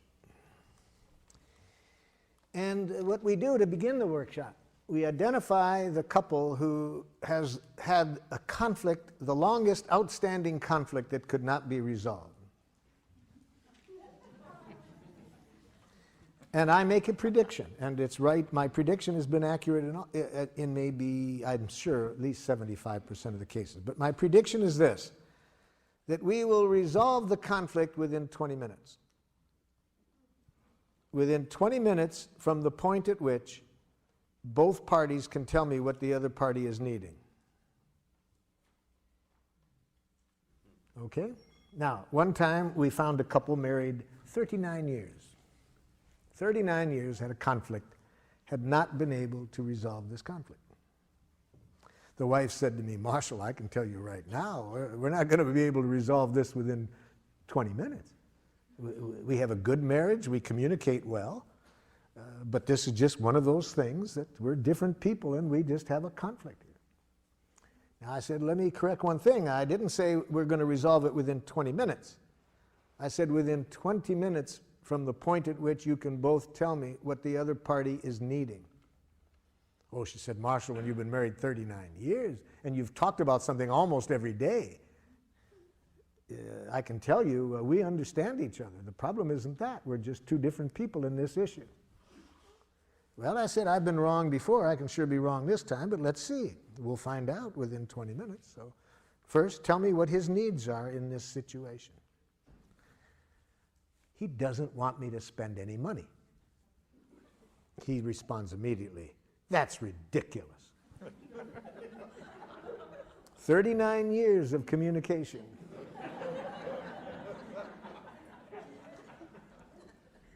Now, first of all, doesn't want me to spend any money is not a need. See, needs and strategies need to be separated. They had been talking about how much money she could spend and not spend, but the more important issue there was whether who takes care of the checkbook. He unilaterally controlled the checkbook, which was really the main issue between them. See, but I'm saying I don't even want the couple to talk about the strategies or the solutions until the connection is there. When the connection is there, the conflicts usually resolve themselves. So I pointed out to her, no, that's not a need. And even if it was, notice he's saying that's not accurate. Well, she said, okay, let me then tell you what his needs are, Marshall. You see, he's just like his own father. They both have a depression mentality when it comes to money. I said, stop. Now I'm hearing psychoanalytic Jackal. And I was going to take another 39 years if you get into that. No, I'm not asking for an analysis of his personality. I'm saying, what are his needs? She didn't know. After 39 years, she had no awareness, consciousness of his needs. So I said to him, okay, well, she doesn't know. Why don't you tell her? Well, Marshall, let me tell you what her needs are. You see, she's a lovely woman, wonderful mother, a wonderful wife. But when it comes to money, she's totally irresponsible. Here comes another 39 years, you see. I ask for a need, and he gives me a diagnosis. And, of course, she immediately says, that's unfair. I said, hold it. So I could see they didn't have a need literacy, so I had to loan them my ears. So with giraffe ears, of course, I'm conscious that all judgments, she's totally irresponsible, is a tragic expression of an unmet need. You see? So if she would have had these ears, they would have been able to resolve this in the first year of their marriage. But she didn't. She was taking it personally. So I helped them out. I said, when you say she's irresponsible, are you feeling frightened and need to be sure the family is protected economically? He said, that's exactly what I mean. Well, that wasn't what he had been saying for 39 years. But he didn't know how to say his feelings and needs. Okay, so I've got his needs identified. He was scared, wanted to protect the family economically. I turned to his wife and said, could you tell me back what you heard him say? But because I did, one time I overdrew the checkbook when we were, first married, now he thinks, I said, excuse me. Notice what the first word that she said was, but. See, she doesn't know the cardinal giraffe rule. Never put your butt in the face of an angry person.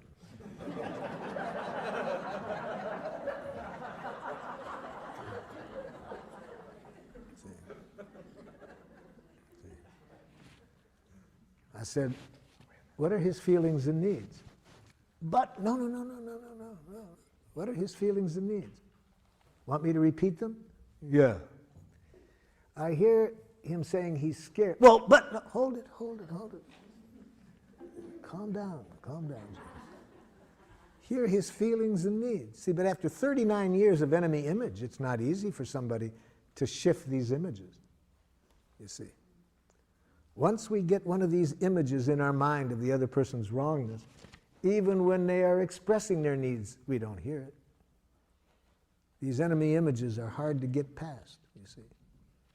So she's been seeing him as cheap and having this depression mentality for 39 years. See? So she can't see the human being behind her image.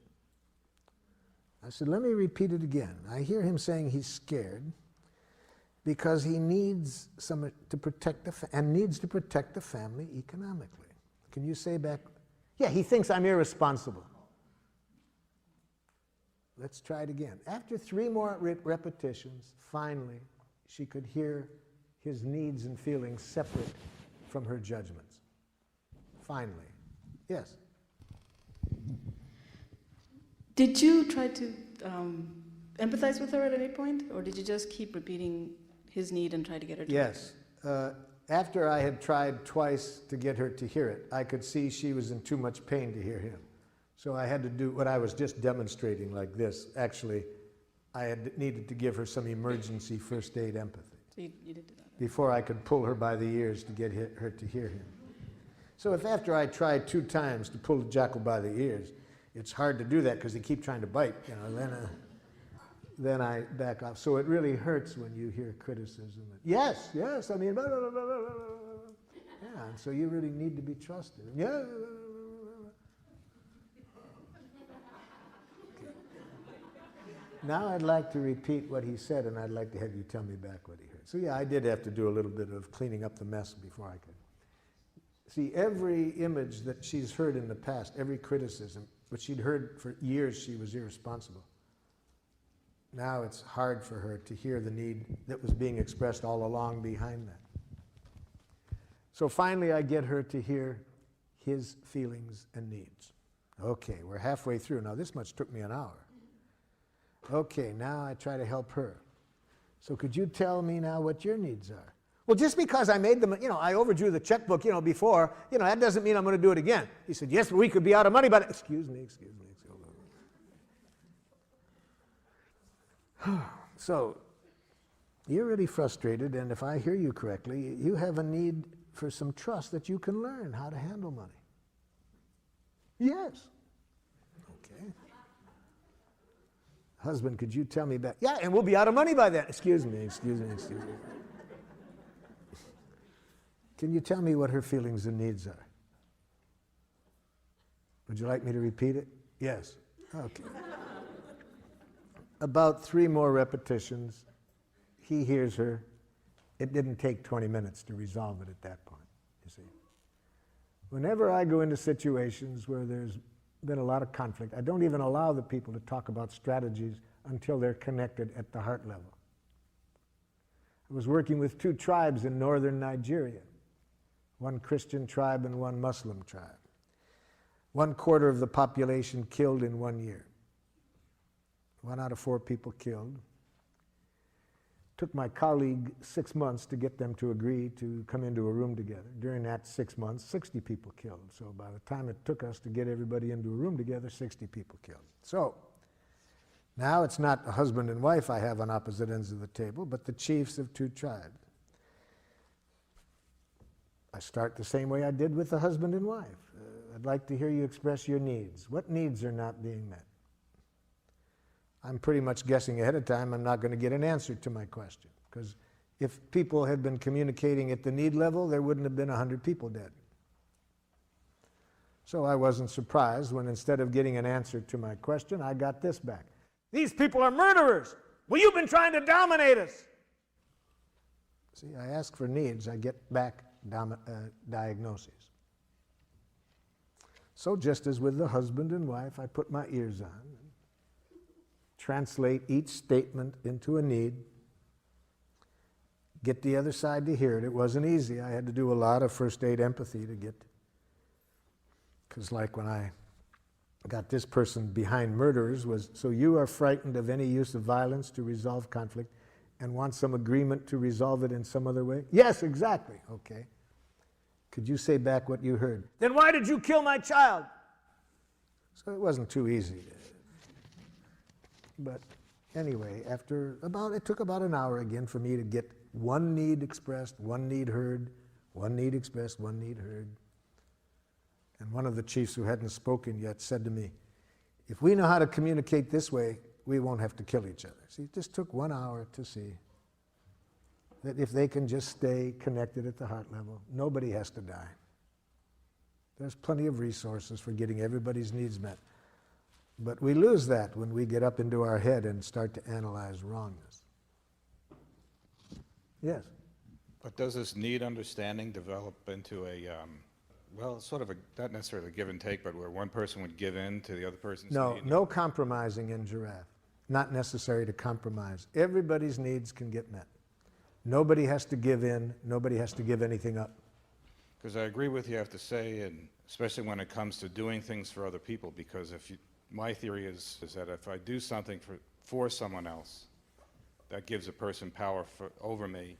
Well, whereas if I do would it put for it this myself, way. If you do anything that involves giving in, both people pay for it.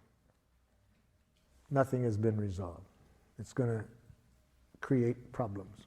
So is there a needs dialogue or needs literacy you mentioned that I have understanding what they are? need literacy in my book. And if you want to develop your need literacy, I suggest you do the following activity. First, identify your most frequently used jackals, the ones you use the most, and next, the ones you're the most afraid of. Do it this way. First, on a list, make a list of how you talk to yourself when you're less than perfect. And those of you over here who said you were perfect, you'll have to skip this part of it. But for those of you who aren't perfect, make a list of how are you most likely to speak to yourself when you're less than perfect. So that's Jackal list number 1. Next, make a second list. What are the jackal messages that go on in you when you are angry at others? So when you're judging others and are angry, what are you most likely to be saying to yourself or out loud about the other person? So that's Jackal list number 2. Jackal list number 3. List those things that when other people say it, at the moment, you respond to defensively or aggressively. And put on that list things that you have been so afraid that people might think it of you, that you've become a nice dead person to avoid it. So in other words, put into that list not only what people have said that got you defensive, but things you're scared of they might say. Okay, now do this exercise to build your need literacy. Go back over that first list where what you say to yourself when you're less than perfect. Now, for each judgment, think of what might have been the stimulus for it. See, you've got to relate each of these to a specific context. So, say to yourself, let's say the first thing is you have in your list number 1, what a dumb thing to do. Okay. Think of what you might have done to stimulate that. Okay. Then put on giraffe ears and hear the need behind stupid. See, I'm saying that all judgments are tragic expressions of unmet needs. So ask yourself, when I say that to myself in that situation, how stupid, what need am I expressing through that judgment? What need of mine isn't getting met? And here's where you can use the list in my book. If you can't come up with it yourself, just look through the list and your body will tell you when you're getting close. Really, because, yeah, that's what my need is. See, the need comes much closer to the truth than any judgment you make of yourself. So do that for every item on the list. Second, what you tell yourself when you're angry at others. Again, identify concretely what the other person might have done to stimulate this. Then ask yourself this question. When I judge people as idiots for doing that, what need of mine was not being met in that situation? Again, try to guess it without my list, but if you can't find it, look through my list to find one that comes closest. The third list, what others say to you to get you defensive. Practice putting on the giraffe ears. Imagine what you did to stimulate it. And in that situation, guess what the other person's needs were that weren't getting met. So you see, it's just learning a new language, learning for every time there are these jackal judgments, to as quickly as possible to bring yourself back to life. Or more specifically, connect to needs. Needs are life. Yes? My question is, I never know what to do when I know I'm never going to meet another person's, expectations of me. Yes. Well, first of all, never hear an expectation. That's thoughts. Expectations are thoughts. Don't hear it. Don't even hear expectations. Hear what the need is. What is the need that the person is asking for you to meet? You don't want to live up to expectations, but it is fun to meet needs. Do you think that that human beings can always meet other people's needs if they're real? All of our needs can be met. I don't think you have to do it. There's several billion other people that could meet the other person's needs. Even if you could do it, you may choose not to. I see. And that won't be a problem. The other person can hear a no if they first feel empathy for their feelings and needs. That will leave them feeling at least that their feelings and needs matter. Right. That makes sense. Yes. But then again, you have to know how to say no in giraffe. That would be good for me to learn. Well, let me help you out. Never use the following words when you're saying no in giraffe. No. I can't. I don't want to. I don't have time. It's not possible. Okay. Now you know how not to do it, right? Now here's how you do it. To say no in giraffe, you need to be conscious that a no is a poor expression of a need. So say the need that keeps you from saying yes. No. So if you had giraffe ears on just now, you wouldn't have heard me saying no. You would have said, what is Marshall's need that's keeping him from saying yes? And you might have said back to me, Marshall, are you having a need for completion of other things you'd like to do right now? You see? You would have tried to hear the need behind the no. So what I said is, all no's are tragic expressions of a need. So say the need that keeps you from saying yes. Don't say no. The way that I have this framed, I feel as though I am responding to a person's expectations. So it's a work environment. Are you feeling afraid of being held responsible for the quality and quantity of the work that I'm doing? And this is to a supervisor. Are you feeling scared and need to protect yourself? That might be the need that I hear you guessing. Are you feeling scared and need to protect yourself in this matter? I guess when I hear that, I feel afraid because I'm inferring that there's a danger and that they have a fear of some danger. If this is what you're guessing is alive in them, you're not saying it's right. See, we never say you are feeling. We always say, are you feeling? We may be wrong, but we're trying to get clear what's going on in this person. Are you feeling afraid and need to protect yourself? And taking the my performance part out of it. You're saying take the me out of the Yes. Just giraffe try to ears. hear the feelings and needs without you.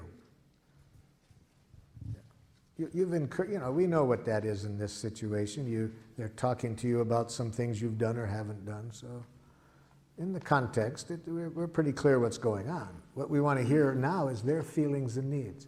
Are you feeling scared and need to protect yourself in this matter? Now, if this is in many settings where the people are not used to having feelings dealt with, the other person might get very upset with having their feelings being talked about. In which case you do it silently. But if you're a giraffe, you hear feelings and needs in every message. Whether you do it out loud or not, Politically, we adjust when we might do it out loud. But we don't allow anything else into our consciousness except this other person's feelings and needs. I think you said earlier that there's no compromise in giraffe communication. Yes. And so I would find it instructional to know how the problem between the husband and wife was resolved. Yes. And how it was a win-win situation for both of them. First, once there is empathy, people feel that their feelings and needs matter, which is done through the empathy. You don't have the competitiveness, you don't have the charge. So here's how it went. After they both heard each other, he heard that it would really hurt for her not to be trusted, that she could learn. And once he felt really understood how scared he was that if she were to do what she did when they first got married and overdraw the account, she could hear that he wanted to protect the family.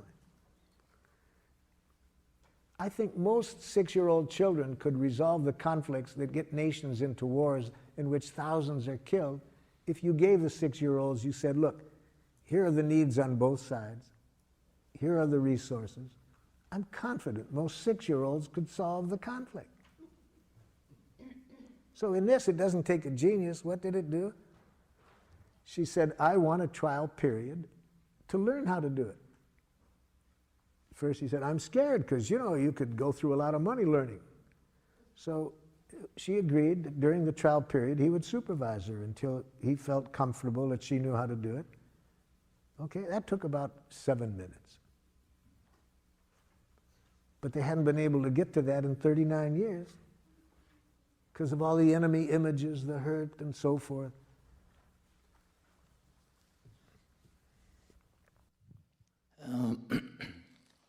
How do you deal with a situation when you have similar needs and you attempt to express them to each other and you sense as the emotions build up because of apparent competitive edge working that our mutual needs are not being heard by either of the jackals?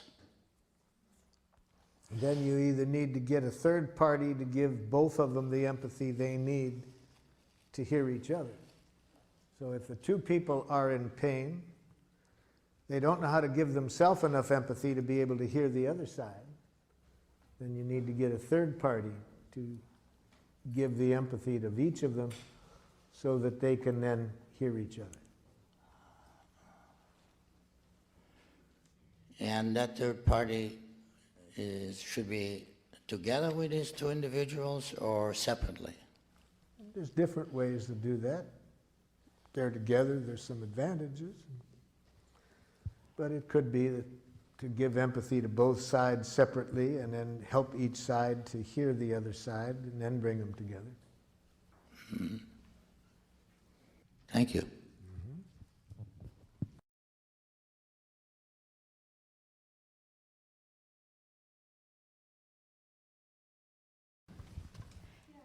This morning you made a reference to giraffe mourning and that there's a different way of saying you're sorry to someone, and I wanted to hear what that was. Okay, let's real quick look at what I mean by giraffe mourning. Think of something you did that you wished you hadn't done. And recall as best you can how you talked to yourself when you said it, or did it, whatever you did. So, what did you do that you wished you hadn't done after you had done it? And give me a sample of what you said to yourself when you did it. You have one in mind?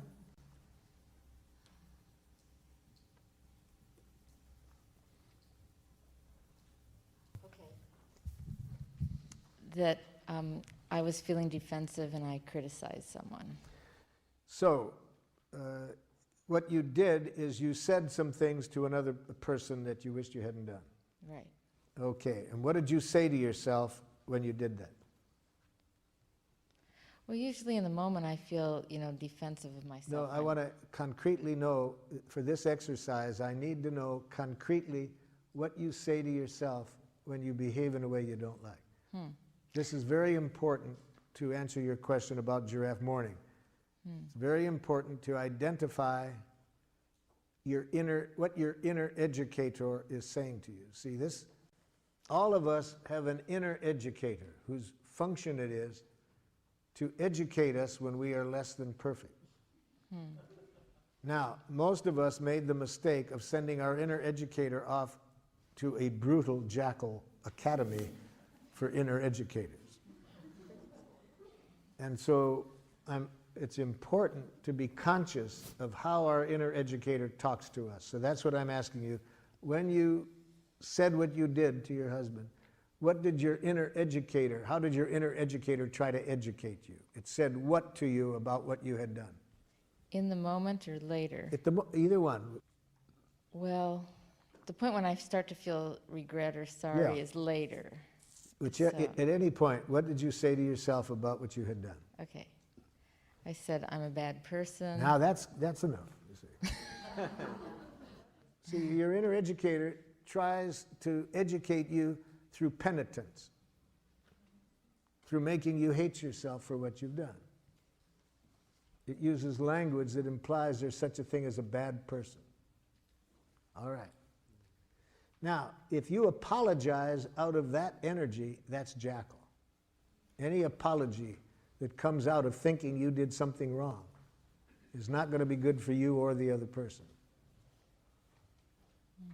You with me so far? Well, I know it feels bad.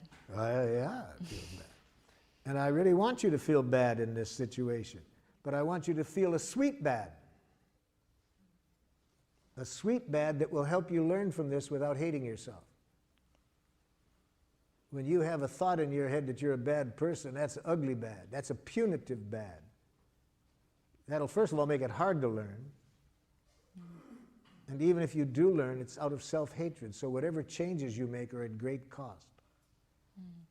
So that's your inner educator. That was your inner educator speaking to you when it said you're a bad person. Now, we've been learning today that all judgments are expressions of needs, right? So your inner educator means well. It really means well. It wants you to learn from this in a way that will serve life. It means well, it's just its language that sucks. Okay? So we don't want to hear what the inner educator thinks about us. We want to hear the need that isn't getting met, that it's trying to call to our attention. So what need is your inner educator trying to bring to your attention that you didn't meet by how you behaved?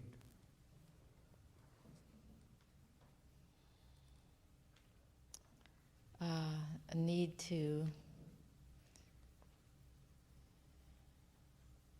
be in relationship with the other person.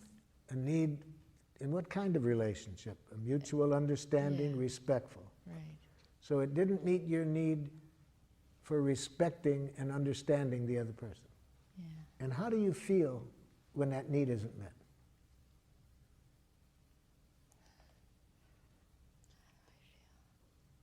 Guilty. Then you still got the bad person image in mind. So if you still think you're bad, if there's any thinking still going on, that guilt comes from the judgment. Well, I feel separate and isolated. But how do you feel? What emotion do you feel about not meeting your own needs for understanding and respecting? See, the guilt comes from that image of bad person, but what feeling comes from not meeting your need to respond to this person with respect and understanding? Sad? That's a sweet pain. See? That's giraffe mourning. So if you say to the person, you know, the way I talk to you, I feel really sad. It doesn't meet my need for respecting you and understanding you. You see, there's no image in there that I'm a bad person. I'm sad. I didn't meet my own need for respecting and understanding you. Check with the other person what they'd rather hear.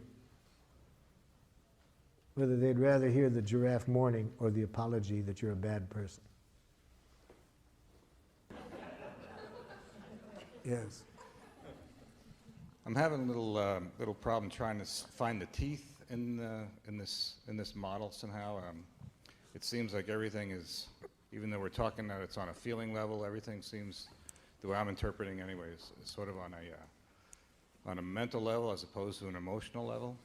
And I guess I operate a lot from my gut, and I'm trying to get down to that somehow. So I need some help with it. Basically, tell me how I would be able to use this technique in my daily life, and to make it so that it's natural. You know, it's not natural for me to operate this way. And, The first thing I would recommend to you is change the word natural to habitual. Change the word natural to habitual. I think this process is natural, more natural than the way you were trained to think. So Gandhi says it's very dangerous to mix up the words natural and habitual. He says we have been trained to be quite habitual at communicating in ways that are quite unnatural. So I can't think of a more natural way to communicate than to talk about what's alive in us, just what we're feeling and needing. But when you feel like saying, if I feel like saying no seems okay to me. But what you were saying before is that. What do you mean by okay? It's okay to say no. What do you mean by what do I mean? You know, we can go back and forth. Pardon? We can go back and forth by asking each other So what let me we be mean more about specific. When you say no, I predict that by saying no, more often than you would like, the other person is going to react to you in a way that isn't in your best interest. But if you say the need behind the no, that's less likely to happen. So then, if I understand what you're saying, the idea is to communicate in a way that the other person would communicate back to you so that it's in my best interest? I'm saying the purpose of this process is to get everybody's needs met, and that the needs are met by people giving willingly, not out of any coercive motivation. And I'm saying that when you say no, it gets in the way of the likelihood that everybody's needs are going to end up getting met. If you say the need that keeps you from saying yes, I predict there's more likelihood that everybody's needs will end up getting met. So it's just if I understand what you're saying just express your needs without saying the no. But I'm saying the need is a clearer expression of what you're trying to say than no. You get clearer, more connected to life when you say the need that keeps you from saying yes than just saying no. And it's less likely to be interpreted as a rejection, as you being defensive. To say the no by itself, I predict, is more likely to get you interpretations that aren't in your best interest. Sometimes when I don't hear a no, I look at it as being sort of a passive-aggressive response to something that I might want. Someone, let's say if I make an appointment with somebody, and instead of them saying no, they just don't show up. Yes. And then they give me a reason why they don't show up. I'm not suggesting that. I'm not suggesting that response. I'm suggesting that I would have liked that person to have told you honestly at the time what their need was. I think if they had done that, you wouldn't have gotten into that situation. They said a yes that wasn't so. Some people won't say, I'm afraid. Pardon? Let's say if the reason is that they're afraid to. It would depend a lot on what has happened in the past to them when they have said no in whatever way they did it. If they have not enjoyed very empathic responses to it in the past, then they're probably afraid to be honest about it now. I see the value in all of this. Yeah. I really do. I guess it's the idea that it's a touchy-feely type of thing that I'm not used to working around. What you're trying to figure out, if I'm understanding, is how to really put this into a idiom that you can use daily and feels comfortable to you. That's one way of putting it. Yeah. And so in our training, we first show people how to develop the literacy and then how to put it into their regular language. I had a student traveling with me, and he wanted to give me a gratitude, okay? and he liked something I did. I was really working a group hard. And during the break, he said, "Dictator." That was Giraffe. Because he knew that I knew what he was reacting to. He knew I wouldn't hear a judgment. He knew I would guess in there what he was feeling and needing. You see, so he could say that to me, dictator. So after we really know how to clearly identify our feelings, needs, requests, then we can start to put it into a language that can connect us with the people we're speaking with. But at this stage of the day, after one day, I'm still working with you on making sure you understand what a feeling and a need is, because if you don't really understand that, it's going to be hard to know how to then put it into your idiom. I guess I'm a recovering New York jackal, you know. I'm getting the impression that apology isn't really the best service of being a giraffe. And I'd like to know if you could model, I'd like to see you model for me an acknowledgement of missing the mark, sinning courageously. If you recall earlier, I showed an example of that where I showed the person saying, "I feel sad. I would have liked to have responded with more understanding than I did." So you're not using the word "I'm sorry." You're saying "I'm sad." You're telling your It's feelings. not so much the word "I'm sorry." What we shifted from was thinking that I did something wrong, that it was bad. It's that thinking that is the problem. And the "I'm sorry" follows from that thinking. So it's not just that I don't say "I'm sorry," I say "I'm sad." If I'm sad. See, the word "I'm sorry" means almost nothing. People can say that and not feel anything. It's this, you say that to buy forgiveness. So if I'm feeling sad, I say that. I'm feeling sad. I would have liked to have been more aware of your needs, for example, where I didn't take the person's needs into consideration. But I don't say, "I'm sorry, that was inconsiderate of me." There's no self-blame. I didn't do anything wrong. There is no such thing as doing anything wrong. What I did was not in harmony with my needs. I want to mourn that. I'm sad. I would have liked to have been more aware of your needs. Something like that. Does that give you the example? Very much so. Thank you. Yeah. I have a question over Yes? here to your left. I have a situation with my intimate partner that many times we get together and we argue a lot. And I have this need that you were saying earlier is inappropriate, that I want her to be happy. I didn't say it was inappropriate. I said it was undoable. Okay, right. That's what she keeps telling me. But if you're going to tell me to be happy, tell me the action to get there. That I can do. If you tell me an action that you predict that if I do that, I'll be happy at the end, it would be helpful. Tell me the action. Don't just tell me be happy. Don't tell me to have confidence in myself. Tell me what you would like me to do to feel that confidence. The action will get me there, but just telling me what to feel puts me into a paradoxical bind. okay. Well, one of the other things would be when we get together, I don't necessarily want to be going somewhere with her if she's not in a good mood at that time, or if there's some kind of tenseness or Then something. empathize with why I'm not in a good mood, and I'll be in one. But telling me that I got to be in a better mood for you to want to go with me gets me in a worse mood. Okay.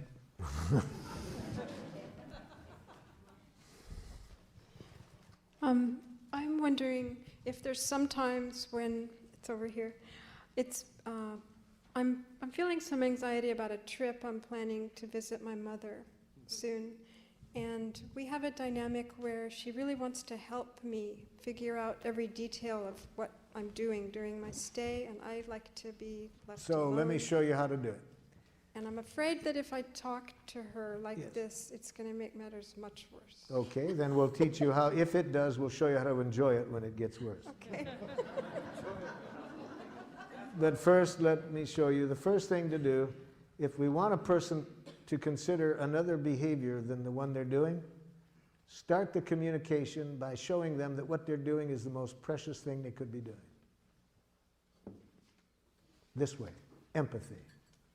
Start by empathizing with Mother's intent in behaving as she does. Mother, I'm guessing that when you jump in and want to show me all the things that could be done, you really care a lot about my enjoying myself on this trip and want to be sure you support that. Oh, yes, yes, there's a lot of things. Blah, blah.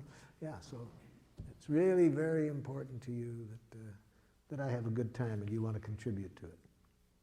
Yeah. That's step one. See what I mean? That's what I mean by starting, by showing you understand. Now, the more we're concerned about that behavior, the more important it is to start with this. See, that's why when I work in prisons and this person has been sexually molesting people or raping people, if I would like this person to find another way of behaving, the first thing I got to do is make sure they don't hate themselves for what they're doing. The more they hate themselves for what they're doing, the more they'll continue doing it. So I start by empathizing with what their needs are in doing it. Okay, so you got that step. The next step, what we started off the day with, I tell honestly how I feel. And Mom, I'm feeling torn right now because I'm grateful for your intent. But I really have a need to kind of make my own choices here because I think it'd be very hard for anybody else to really know what I need, and I need this space to figure it out for myself. So would you tell me what you heard me say, Mother, so I can see if I'm making myself clear?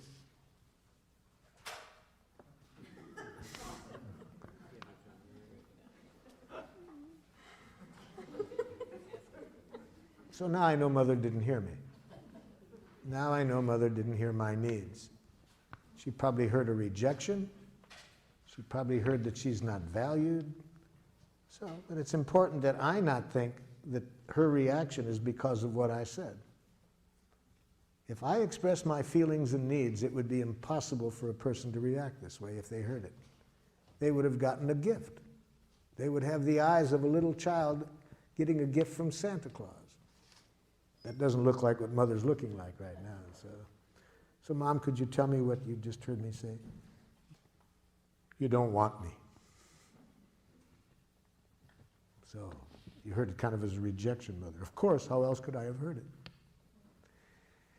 Well, thank you for telling me you heard it as a rejection, Mother. Notice I didn't say, that isn't what I said.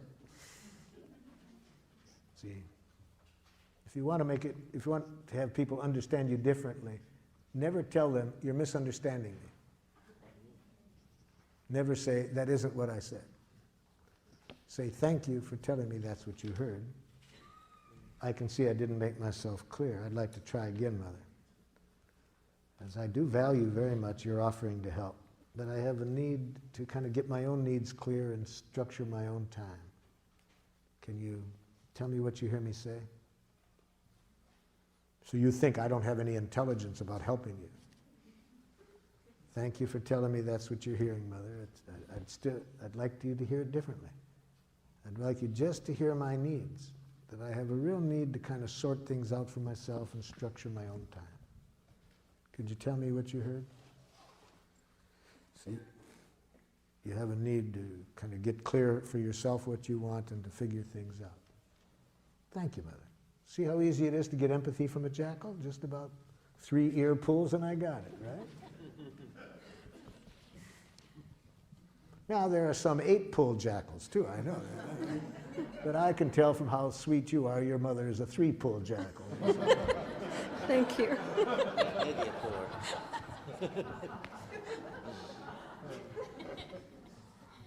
Yes.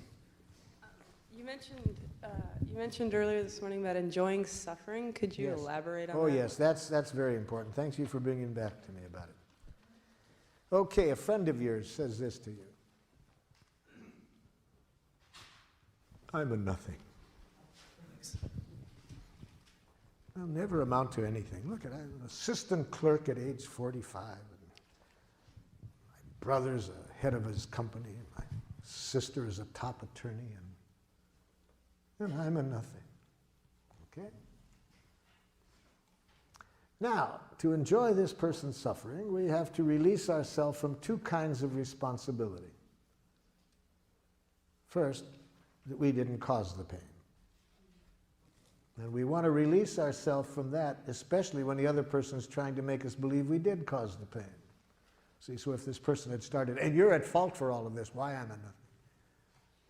Especially when the person says that, we do not want to in any way think we caused this person's pain, because you can't cause another person's psychological pain.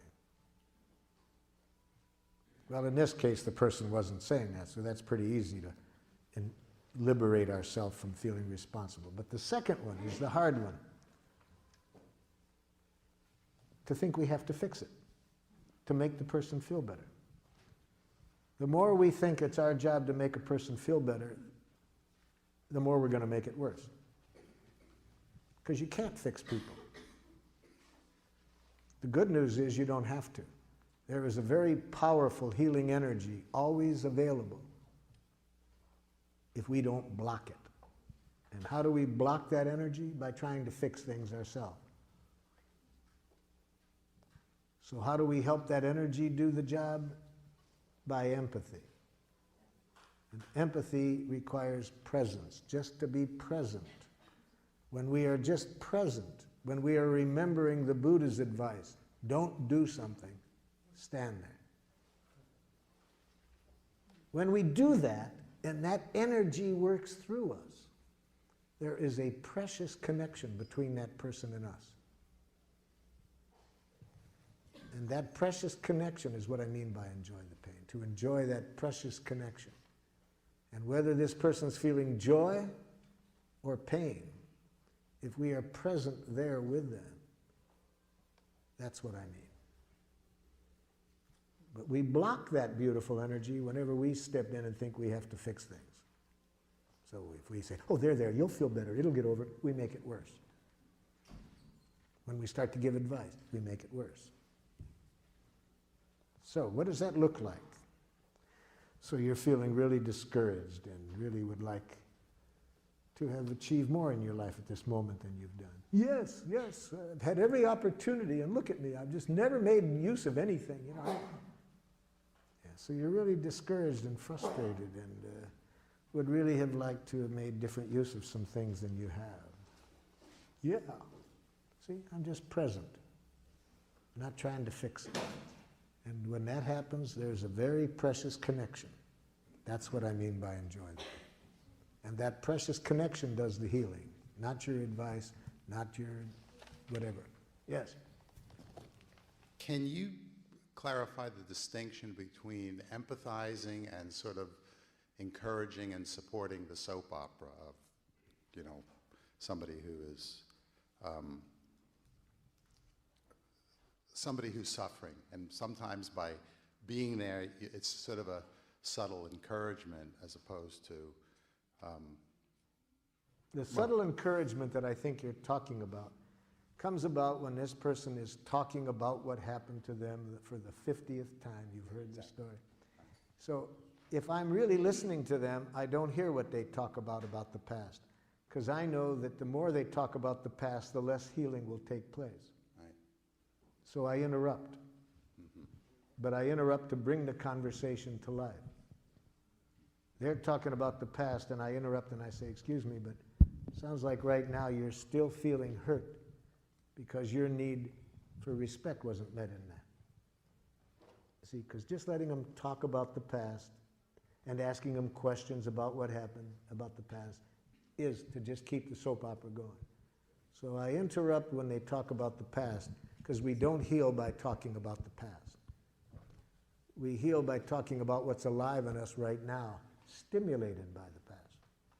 But it's what's here now. And when I connect at that level, they won't keep talking about it.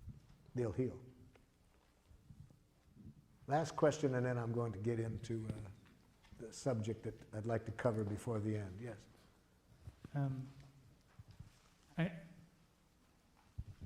You talk about having, let's see, that someone else cannot cause our emotional pain. That's right. And I think about the abuse that I grew up with and that I see in Yes. a lot of families, Yes. and the suffering that I've Yes. experienced throughout my life, Yes. through my recovery and all that. And yes, and other people were a stimulus for your suffering. And you were participant by how you dealt with it. For example, if you followed me in my work, you would see this very clearly. In places like Rwanda, Burundi, Sierra Leone, I'm working with people that have had their families killed. Some of those people have such rage that all they live for, moment by moment, is the possibility of vengeance. Others have no anger, have never had anger. Same exact stimulus. They have deep feelings, but not rage.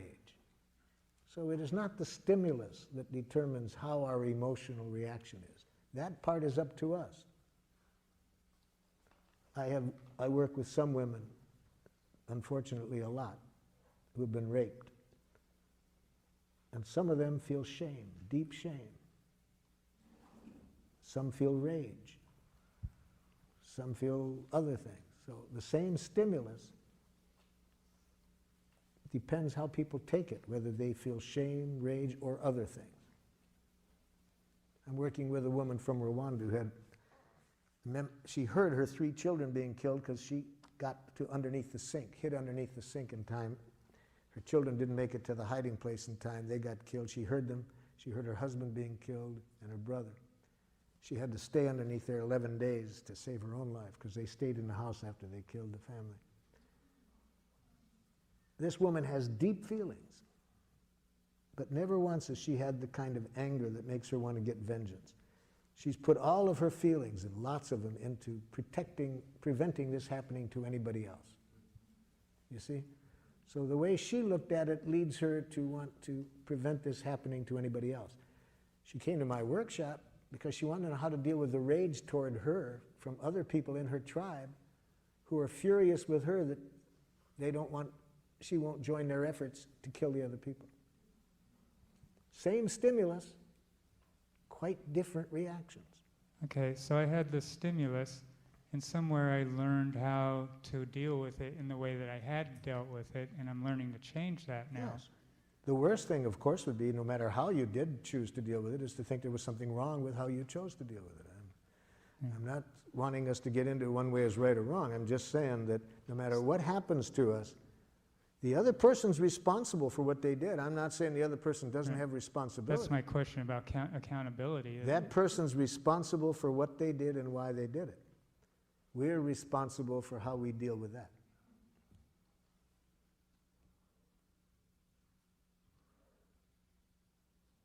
Okay?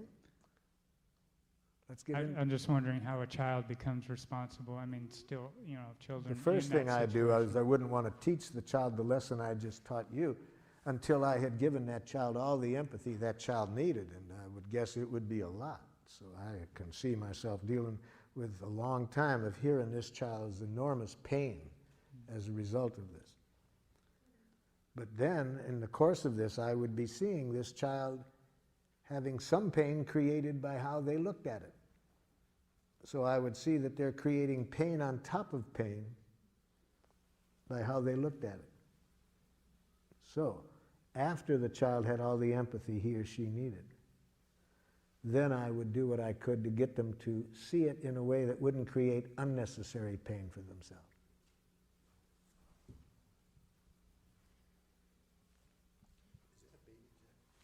This is a baby jackal, yes. Okay, now what I'd like to do in the precious time that we have left, deal with a very important part of giraffe, because I wouldn't want you to get the idea that nonviolent communication is solely interested in conflict resolution, because it's equally interested in celebration. How can we celebrate life? In fact, the part that I've left for 10 minutes before the end is, in some respects, the most important part, because it's where we get the fuel to stay giraffe in what's often a very jackalish world. See? So it's going to be pretty hard to make this radical transformation back to our nature in many situations unless we're getting plenty of fuel. Now, where does the fuel come from? The fuel comes from celebration. And what kind of celebration? It comes from saying thank you in giraffe. So let's see now in the last minutes how we celebrate by saying thank you in giraffe, expressing gratitude in giraffe.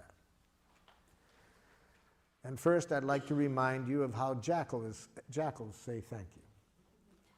You did a good job on that paper. You are a very kind person. You're a good dancer. Can you see why that's jackal? Moralistic judgments. Positive moralistic judgments are equally as violent, in my estimation, as negative ones. Namely, they reinforce the idea that the negative exists. If I say you're a kind person, I'm implying there's such a thing as an unkind person. I'm also implying that I'm the judge that knows the difference. So no more praise or compliments, okay? No more praise or compliments. Especially when you intend them as a reward. That's the ultimate dehumanization, to use thank you as a reward. To say it for the purpose of trying to reinforce something, to get the person to continue doing it. It's like sending what goes on at dog obedience school? See? Punishment and reward, see? So giving a compliment or praise for the purpose of reinforcement is giving the dog something to eat to reinforce it for something. Well, people are not for that treatment. And it destroys the beauty of thank you. When people have to wonder, is this being said out of that energy? But it works. What does jackal? Studies in management indicate that if managers praise and compliment employees daily, production goes up. Studies in school show that if teachers praise and compliment students daily, they work harder. Jackal, take another look at the research. I think you'll see that that only works for a very short time, until people see the manipulation. And then it no longer works. And it destroys the beauty of thank you, because now you cannot even trust gratitude without wondering whether it's being used as a reinforcement, as a reward. Well, what about if I want to build up the other person's self-esteem? What's wrong with that? So, Jackal, you don't see the irony of that? What? If the other person can only like themselves when you compliment them, they have no self-esteem. You've just addicted them to your rewards. That they only feel good when you say something about them. They have no self-esteem. Okay. How does a giraffe say thank you? Or gratitude? First, there's three things that are involved in a giraffe expression of gratitude that give us energy to keep being a giraffe. See, the first thing in a giraffe expression of gratitude is we bring to this other person's attention concretely what they have done that has made life more wonderful for us. See, that's what we need to do daily. We need to bring our consciousness and attention to the power that each one of us has to make life more wonderful. Each of us is a powerhouse. We have words that have the power to contribute to making people's lives more wonderful. We have touch. We can touch people in ways that can make life more wonderful. We can provide services for people. We are powerhouses. The more we remember this, we'll not get caught up in any violent games. Why would we use our energy any way other than to make life wonderful when we remember that we have this power? So that's one thing we got to make clear in our expression of gratitude. Specifically what the person did, not some vague generality. For example, a woman in Geneva, Switzerland came up to me at the end of a workshop. Here's what she said to me. "You're brilliant." I said, "It doesn't help." She said, "What do you mean?" I said, "You know, ma'am, I have been called a lot of names in my life. Really, I have. Some positive and some far less than positive. And I can never recall learning anything valuable by somebody telling me what I am. I think there's zero information value in being told what you are. And great danger, you might believe it. And it's just as dangerous to believe that you're smart as that you're stupid. Both of them reduce you to a thing. You see, we're much more than either of those. But I can see in your eyes that you want to express some gratitude. Yes, and I want to receive it, but it doesn't help me to be told what I am. Well, what do you need to hear? What did I do to make life more wonderful for you? Well, you're so intelligent. No, it doesn't help. Doesn't help. What did I do? Oh, I got you. She opens up her notebook. She showed me 2 things that I had said that she had written down. She put a big star by them. See, that helps me now. Okay, that helps me to know that somehow my saying those 2 things made this person's life more wonderful. So that's the first thing we need to say in appreciation. We need to bring to the person's attention concretely what they did that made life more wonderful. Second, at the moment we're giving the gratitude, to say how we feel at that moment about the person having done that. So I said to this woman, could you tell me how you feel now as a result of my having said those 2 things? She said, hopeful and relieved. Oh, hopeful and relieved. That gives me much more than telling me what I am, that I'm brilliant. Just to know that somehow my saying those 2 things, now this person feels hopeful and relieved. Now when I hear the third thing, I'll be able to really enjoy this gratitude. I said, what need of yours was fulfilled by my saying what I did that leaves you feeling hopeful and relieved? And that's the third thing we need to see in a giraffe gratitude. She said, I have an 18-year-old son. I've never been able to connect with him. It's been very painful that we never can connect, and I have needed some direction to help me connect with him. Those 2 things you said met my need for some concrete direction. So had she expressed her gratitude in giraffe, she would have said, Marshall, when you said these 2 things, showed me what the 2 things were. It leaves me feeling hopeful and relieved. It meets a need of mine to connect with my son in a way that I want. Okay? That's how we say gratitude in giraffe, those 3 things. And it's also important how we receive gratitude. Let me show you how a jackal receives gratitude. Jackal, when you offered to give me the ride just now over to where I'm going afterwards, I feel very grateful because I really have a need to spend more time with my family. And if I took the bus, I'd have an hour less time. It's nothing. De rien. See? If you want to terrorize a jackal, express love or appreciation to it. Really, if you really want to scare a jackal. I've never seen anything scare jackals speaking people more than sincere gratitude or love. Why do you get so nervous, jackal, when you hear it? Well, I don't know that I deserved it. See, jackals have this dangerous concept in their head, deserve. It's a very violent concept. See, it implies that you have to deserve appreciation.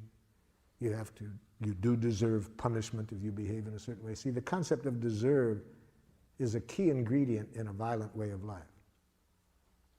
If you believe in deserve, you think certain things are worth things, and you'll set up a very destructive economic system. You'll set up a destructive correctional system. A very dangerous concept. Well, that's not the only reason. Why else do you get so scared when you hear gratitude, Jackal? What's wrong with being humble? So you want to have a need for humility? Yes. Well, you know, Jackal, there's different kinds of humility. I'm afraid that your kind is a jackal humility. I think your kind is the kind that Golda Meir, the Israeli prime minister, was reacting to when she said to one of her politicians, "Don't be so humble, you're not that great."